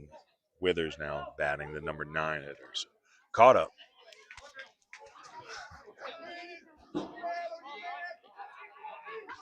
Peeler comes set, delivers. Line drive, ground ball, and a hop to the second baseman there. I think it was Robinson that came in to take over at second. So 2 walks, but that's it. 2 runners stranded. We're going to be heading into the bottom of the 6th. Possibly the last AB for Burns before heading to the top of the 7th, where Cherryville will have their final 3 outs. We'll see if Burns, I guess if Burns puts a 3 spot up, the game would be over. So We'll see what happens. It's going to be Yarborough, Davis, and Brawley to lead off here in the 6th. I want to thank our in-game sponsors again, Ion Outdoors. It's our mound visit sponsor, Chad McMahon, State Farm Insurance. We had to call his name a few times for the insurance runs scored by the Bulldogs. Granning Landscapes. We haven't really called their name much today. A lot of errors in the game. I think we're looking at 8 total, so haven't been calling a lot of web gems. They need to call Granning and fix their landscape. Yeah, right. Hauling Solutions and Grading for all the stolen bases. Burlett Painting, painting the corners for those called third strikes. Working on a Camwood Bats player of the game and next level baseball play of the game as well. So I want to thank all our in-game sponsors.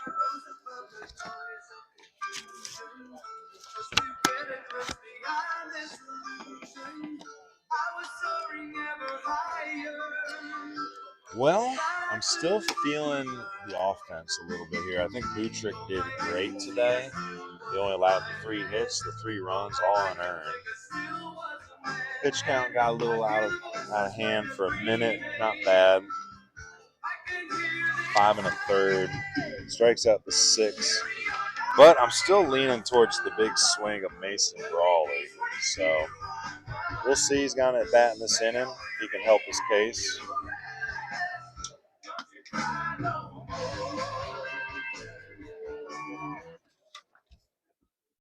Leading all things to the Bulldogs for the bottom of the 6th, your third baseman, number 13, Andrew Yarborough.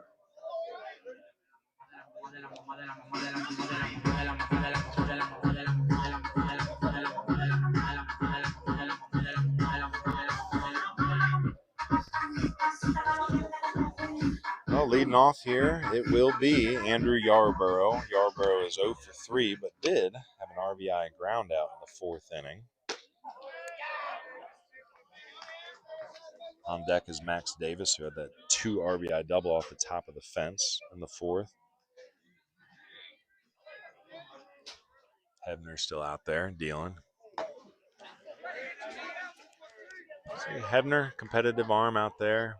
Kind of moves a lot like Patrick Robichaud of Christ School, if you've ever seen him pitch. It's a very similar, compact, fast delivery. Finishes a lot like him, too. He's a good arm up there for Coach King at Christ School. The Greenies.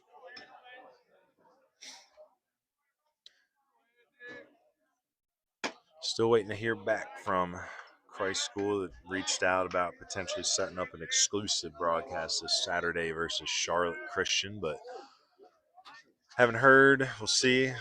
We do have one exclusive broadcast left. That's when we drop our in-game or all our sponsors for exclusive sponsors for a game of their choice to bring us into town. So we'll see if they follow through here for Saturday. If not, we will have that date open. If there's any programs out there that see a game in the future that they 100% want to zero in on and lock us down for, we try to allow for 3 exclusive broadcasts a year. We did 2 already. We did Gaston Christian and Providence Day, and then Charlotte Christian versus Providence Day earlier this month.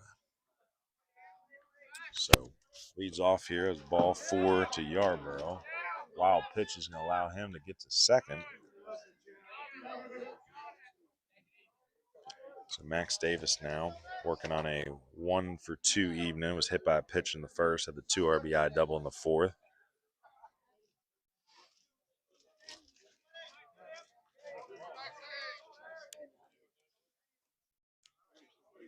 So again, 10-3.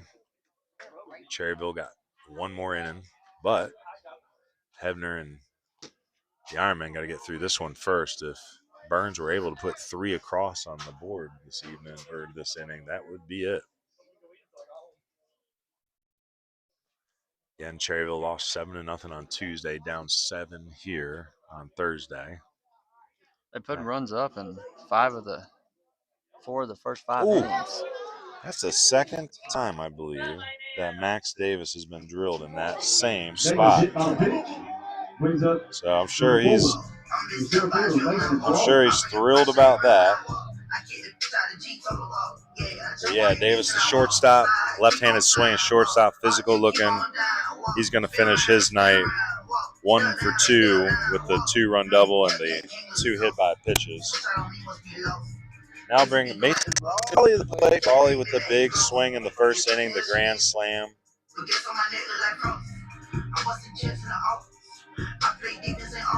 We're going to have a timeout here. It looks like we might have a equipment issue or something, or asking for a rosin bag. Okay. Rosin bagger. All right.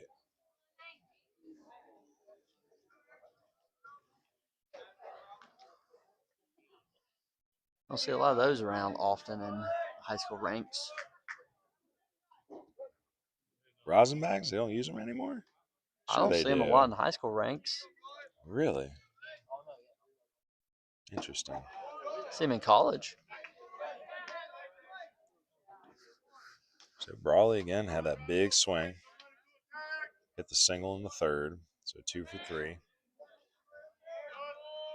3 runners on. You never know. One more big swing by this young man. That could be it.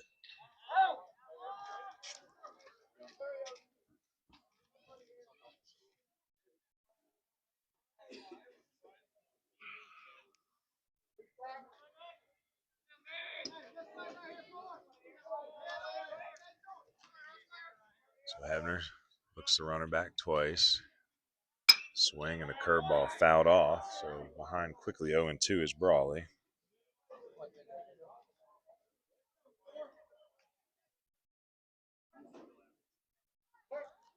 Final, Knights 14, Panthers 4. Let's All right. go. So North Henderson with a big conference win up in the Mountain 8. Long look here by Hebner at the runner second there, Yarborough. Swing and a miss at the curveball. Doesn't matter. Doesn't matter. Base is occupied, but now we got ourselves a rundown, and he's dead in the water. Might as well run him. Oh, let's get a triple play. Let's go ahead and end the whole dang inning. Triple play. How about it? Oh, so Braley goes down swinging. It's going to be 2-5 on Yarborough's out. He's caught stealing. And then Davis out. What would that be? 5.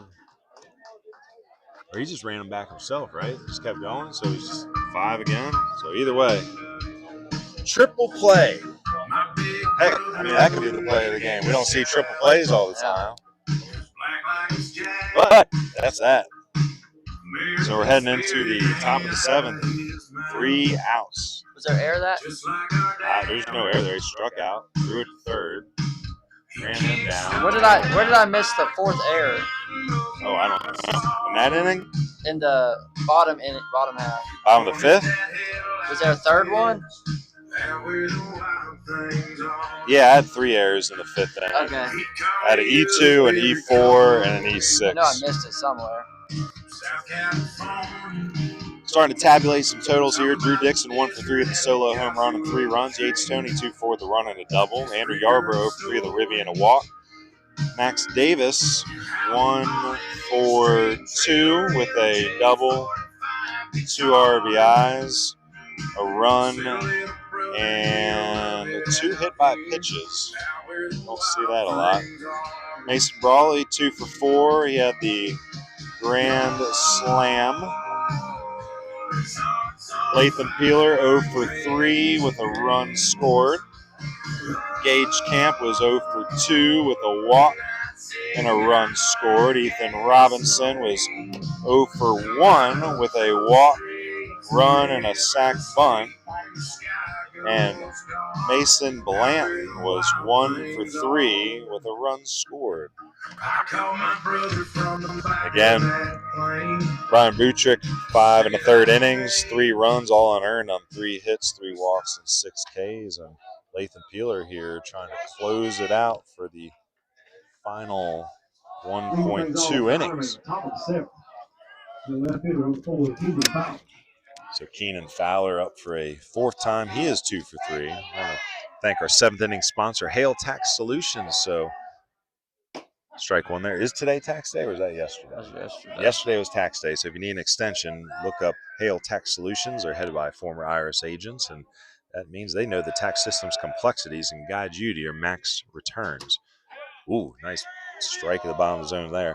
They can help you with all sorts of returns, personal, corporate, trust, estates, and nonprofits. They can also help you with bookkeeping services, consulting, and represent you at state or federal audits. So if you need a new tax guy, get with Hale Tax Solutions, 828-435-6082. Foul ball here by Fowler. Again, Fowler working hard tonight. 2 strong backside singles. Came around to score the first run of this game. In the first, he had a single. The right fielder bobbled it. He took second. Took off to third on a wild pitch. Catcher recovered. Tried to throw it down. Went to left field. He scored. Scored that first run all by himself. He's going to strike out here versus Peeler. So he ends his day 2 for 4 with a run. Number 2, Parker Anderson. Parker Anderson 0 for 3. He was your starting pitcher this evening. He went 4 innings. Had a tough day. Allowed the 8 runs. I believe only 7 were earned, but he did collect those 7 Ks.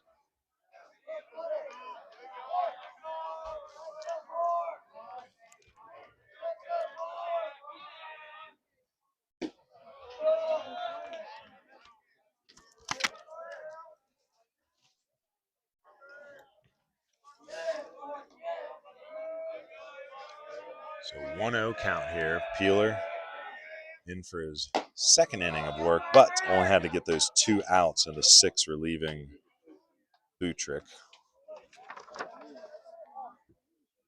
And I liked what I saw from Peeler earlier this season in that game versus Stuart Kramer.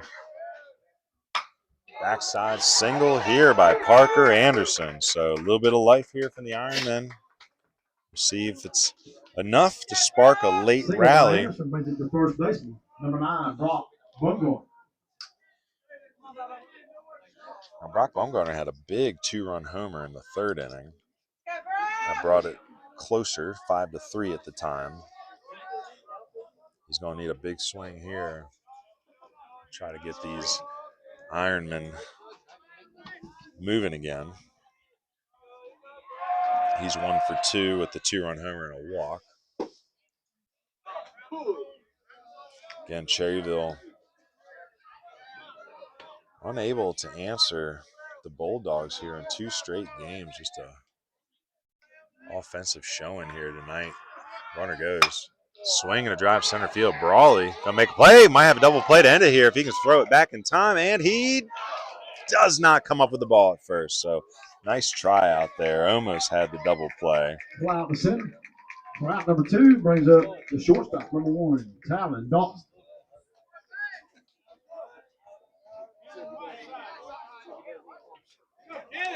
So Bumgarner ends his day 1 for 3 with the 2-run homer walk. That brings Talon Dalton, again, the Concord commit. Maybe the last hope here for the Ironmen.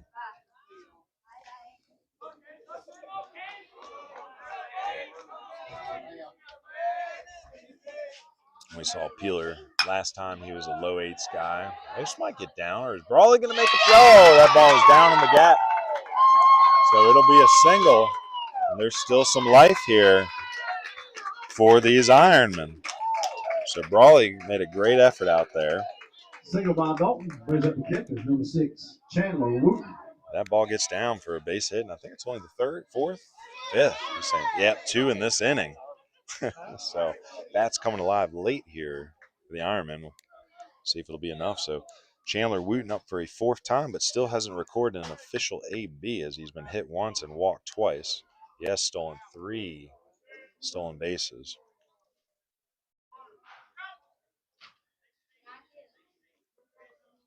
So pinch runner here at first base. I believe that is Colton Robinson running at first. I think I said 16.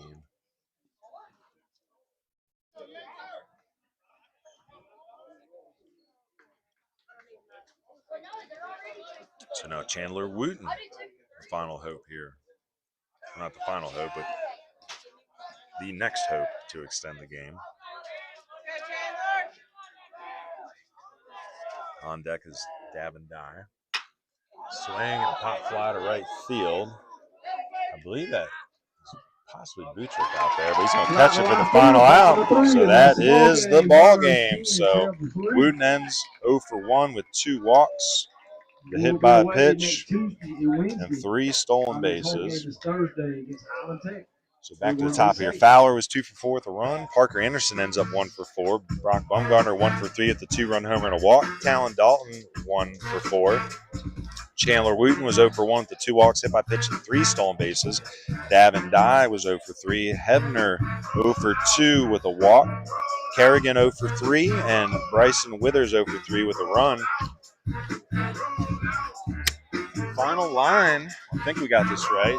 10-3 Burns. 10 runs on 7 hits and 4 errors for the Bulldogs. 3 runs on 5 hits and 4 errors for the Ironmen. Sloppy. 8 errors in the game. So maybe Coach Leonhardt will bring that up in the postgame and says, hey, look, 10-3 guys, I like it, but I'm going to rub your nose in your accidents a little bit. 4 errors, bad dog. Hit him on the nose with the newspaper, Coach. But hey, are you ready to get into the post-game show and start talking next level play of the game? Yeah, you got some box scores for me? Well, I kind of ran through them, but we'll do it again. Let's give you those Bulldogs box scores one more time. Again, Drew Dixon, 1 for 3, 3 runs, the solo home run. Yates Tony, 2 for 4 with the run and a double. Andrew Yarborough is 0 for 3 with an RBI ground out and a walk. Max Davis, 1 for 2 with a double, 2 RBIs, a run, and 2 hit by pitches. Mason Brawley, the big swing, 2 for 4 with a grand slam. Lathan Peeler 0 for 3 with a run. Gage Camp 0 for 2 with a walk and a run. Ethan Robinson 0 for 1 with a run and a sack bunt. And Max Blanton 1 for 3 with a run. Again, Butrick 5 1/3, 3 runs, 0 earned on 3 hits, 3 walks, 6 Ks. Peeler goes 1 2/3, 0 runs, 0 earned. He allows the 2 hits there in the last inning. He walked 1 and he strikes out 1. So not a save situation. Win goes to Butrick. But again, Peeler 1 2/3, 2 hits, 1 walk, 1 strikeout, no earned runs. Butrick up to 86. Nice job by the freshman. Good velo. He's a low 8s guy. Didn't get out there with the radar gun, but I saw it last time. Anderson was about 81 to 83 on our gun. And Hebner didn't get a chance to get out there and get any radar on him. But Hebner's final line gives up 2 runs on no hits. So those 2 runs unearned for Hebner. Hebner strikes out 2, and he walks 2. So 4 innings for Anderson, 8 runs, 7 earned, I believe, 7 Ks, 2 walks on 7 hits. Hebner, 2 innings pitched, 0 earned runs, 2 runs, 0 earned on 0 hits, 2 walks, 2 strikeouts. Woo. Well, Next Level Baseball is proud to bring you the Next Level Play of the Game, the only showcase organization in Western North Carolina endorsed by Baseball University of the Blue Ridge. Coach Rick Day-Armis does a great job developing culture and creating player development opportunities for you players of all ages. Now here's your Next Level Baseball Play of the Game. What'd you pick? Is it the Granny? Oh, yeah. This is not the Granny. This is the triple play. Heck yeah. So we have never seen a triple play before in baseball university history. It wasn't pretty, but this was it. With Hebner on the bump, he strikes out Brawley. The runners took off. That was kind of on Brawley. Again, when the bases are occupied, you're automatically out. But the runners took off. It was a bit of a wild pitch in the dirt. Throws it down to third, chases the runner back to second, chases the runner back to first. So, again, watch it here. Blocks it up. He's out automatically. Throws down to third here. You'll see the there he is. Comes back into the screen, tags him out for the third out. So giving you all the angles here. Again, I've never seen a triple play in high school, so I love it. I don't remember the last time I've seen one. I don't know the official. It looked like it was maybe 2 to 5, and then did the third baseman just keep running? Was it the same guy running everybody back? I think so. Oh, my Lord. So triple play was our play of the game. Hebner gets the strikeout, and then 2 runners caught up on the base pass. You don't see it much. So, well, there's a little debate on the player of the game. I was tossed up between the pitcher and the big swing, but since the final score, with them only having the 3 runs, that big swing by Brawley did it all. So our Camwood Bats player of the game is number 4, the junior center fielder, Mason Brawley, is 2 for 4 with the grand slam. So I want to thank Camwood Bats first, or no, we're going to thank our home team sponsor. So I'm going to wander out and find Mason, and I'll let Hunter read you out. Well, thank you to the following businesses who are home team sponsors tonight, supporting the time put towards marketing this game to college coaches pregame, and editing and posting highlights for the Burn Bulldog prospects with recruiting and scouting content on social media. Thank you to Flooring America for being our home team sponsor tonight. Thank you to the following businesses who are away team sponsors tonight, supporting the time put towards marketing this game to college coaches pregame, and editing and posting highlights for the Cherryville Ironmen prospects with recruiting and scouting content on social media. Appreciate the Coast Guard Chief Warrant Officers Association for being our away team sponsor this evening. I'm going to give you some scores once my Max Preps loads up, and we'll get a full rundown of the area.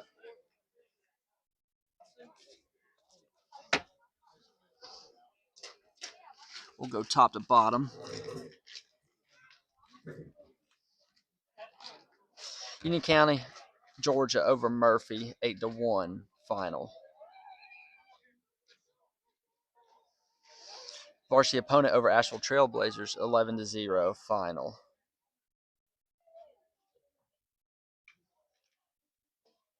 Mitchell over University School at Tennessee 11-5 final. East Wilkes over Statesville Christian 12-0 final. Missing score from Madison at Owen. Missing score from Polk County at East Rutherford. Gaston Christian 16 over Gaston Day 1 final. North Henderson over Franklin 14-4 final. Lincoln Charter over Christ the King 14-0 final. Stuart Kramer over Lincolnton 10-2 final. Crest over Chase 7-3 final. North Gaston over Hunter Huss 17-0 final. No score from Smoky Mountain at West Henderson. And the Burns Bulldogs over the Cherryville Ironmen 10-3 final. Kenwood Bats located in Haywood County, but they're serving baseball and softball players across the nation. Game badge trainers, teach tutorials, and more, all available for purchase at kenwoodbats.com. And as part of our partnership with Kenwood, make sure to use the coupon code BBUWNC for a 10% discount on all purchases through their website. Now, here's Ryan with our Kenwood Bats player of the game. Back up! Back up!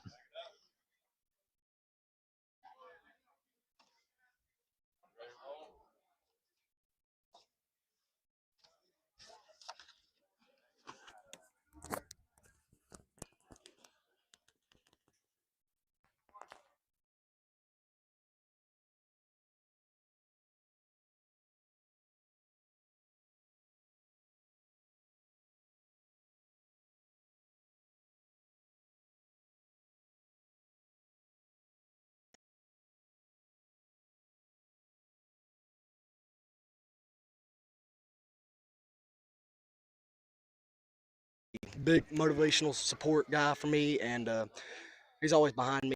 Teammates are awesome. Couldn't do it without them.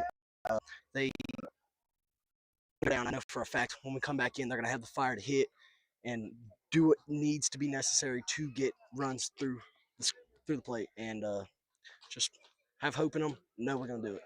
Well, they sure did. They Yes, gave you sir. 10 right after that. You come back out, Brawley with the big swing. You feel a little bit more confident.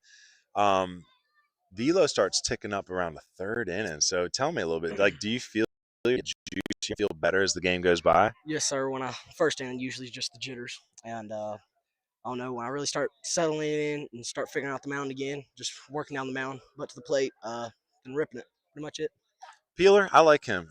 He came in there at the end. I saw him pitch in that game you guys played against Stuart Kramer. They walked you off after y'all walked him off a couple days earlier. But Peeler seems to me like a really just good baseball player. So speak on his performance. Like when you hand the ball off, are you confident and just like, oh, we got this? Peeler's coming in. Yes, sir. Yeah, he's amazing. When I hand the ball off to him, I know for a fact I'm going to have a guy up there who's upbeat. He's going to be in there. He's going to throw strikes. They're going to hit it, but I know for a fact our field's going to make the play. And if they do get one across, I know for a fact we're going to go in there and put about 3 more up for a fact. Yeah, I'll tell you, that's confidence. Yes, and there's a lot of pitchers out there that can't go out there. So I'm glad these guys are picking you up because as only a freshman, man, what good leaders, right? Because you're going to have to take the team eventually. So speaking of that, we're going to talk to a big swing for you. So congratulate him too. Congratulate you. Man, I heard some good news. I don't know. You don't know yet? Not yet. I thought was a coach out here before that moment.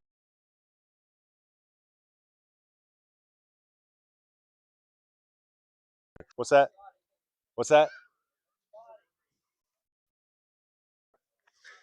This director over here is so finicky with my technology. So, but tell us a little bit about what the plan was as you went up to the plate. It was 2 outs, right? So trying to get something started with 2 outs. What was the plan? A little bit about what that result felt like.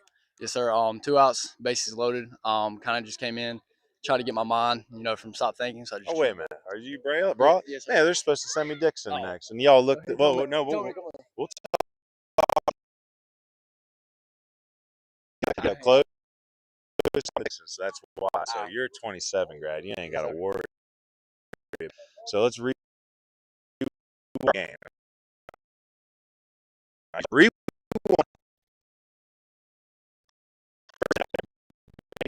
All right, probably not trying that necessarily.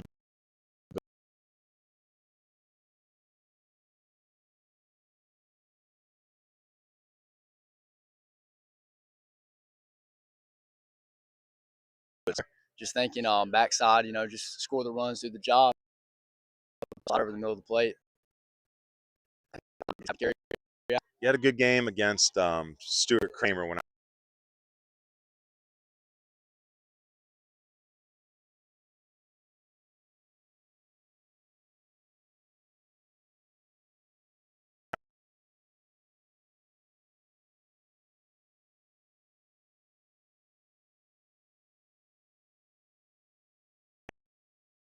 Really, it's not really a difference for me because I usually play about 300 feet from the plate no matter what.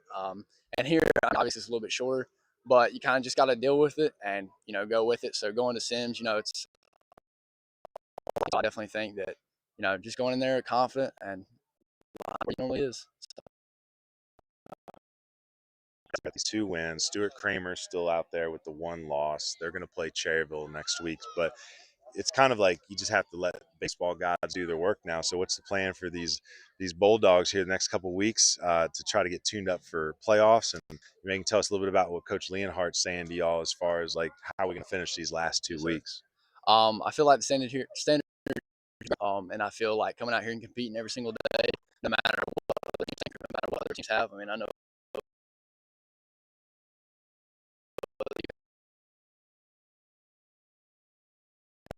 So I feel like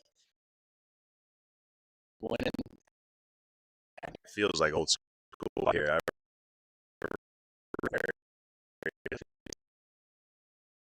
Baseball.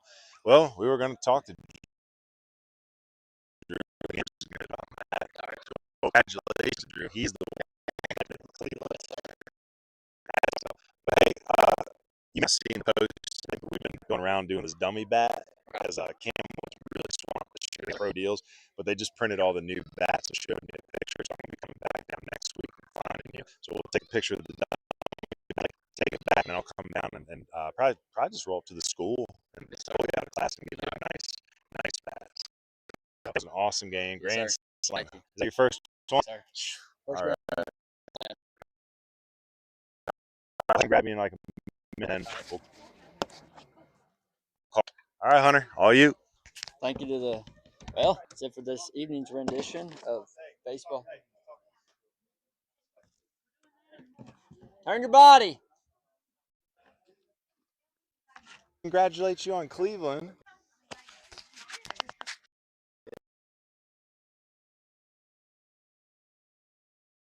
Yeah, I'm feeling good. Finally, confident at the plate. I mean, the Cleveland commit was definitely big for me. I mean, it kind of came out of nowhere. I talked to Coach Greg a few days and went to a game there, and it was just kind of like, bam, I'm going. And I'm excited about it. I know it's low. Like, but man, East Coast, competitive. I know you remember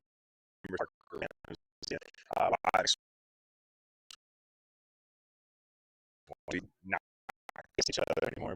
But let's take it back to the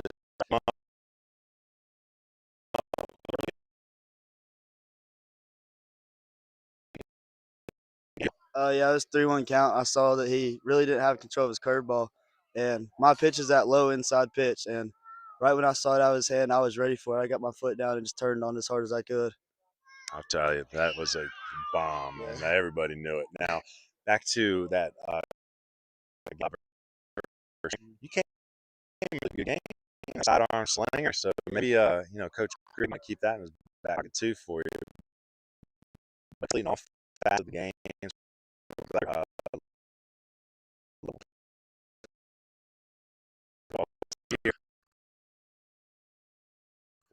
The goal definitely come out with a conference championship, and the goal is state championship. So we're going to work our butts off till we get to that. You're in good company, isn't it? So congratulations on the win. Congratulations on Cleveland. And we'll see you soon. End it for real. We'll get Mason, get his. I mean, you think that's good? I appreciate you. All right, there we go, Hunter. Now we're finally signing off. Apologize, but a little out of order, but glad to talk to all those boys nonetheless. Well, that's it for this evening's rendition of Baseball University's Western North Carolina Scout and Streaming Series. Thank you again to all our sponsors, Meineke, Bloom Patch Farms, Comfort Keepers, American Legion Post 70, Nova X Kinectics, BF Stepp Electrical, Hale Tax Solutions, Goodicedtea, House of Power, Peak Performance Vault, Ion Outdoors, Chad McMahon State Farm Insurance, Granning Landscapes Incorporated, Hauling Solutions and Grading, Burlett Painting, Camwood Bats, and Next Level Baseball. For the best coverage and content of Western North Carolina baseball, visit our Patreon at patreon.com/bbuniversitywnc. Here you'll find conference previews, preseason and playoff predictions, power rankings, players of the week, podcasts, highlight films, and much more. Memberships start at $1, and all the money raised stays right here in West North Carolina. Support Mountain Baseball and support Foothills Baseball. Stay connected on social media with Baseball University of the Blue Ridge. Like and subscribe on YouTube at youtube.com/@bbuniversitywnc. Like us on Facebook at Baseball University of the Blue Ridge. Follow us on X, formerly known as Twitter, and Instagram at bbuniversitywnc. And check out our website at baseballu.org. Baseball University of the Blue Ridge thanks you for tuning into the Western North Carolina Scout and Streaming Series from Lawndale, North Carolina, on the campus of Burns High School. This has been coverage of Western North Carolina high school baseball, where the Burns Bulldogs defeat the Cherryville Ironmen by a score of 10-3. For Ryan Cook, I'm Hunter Street, wishing you a good night.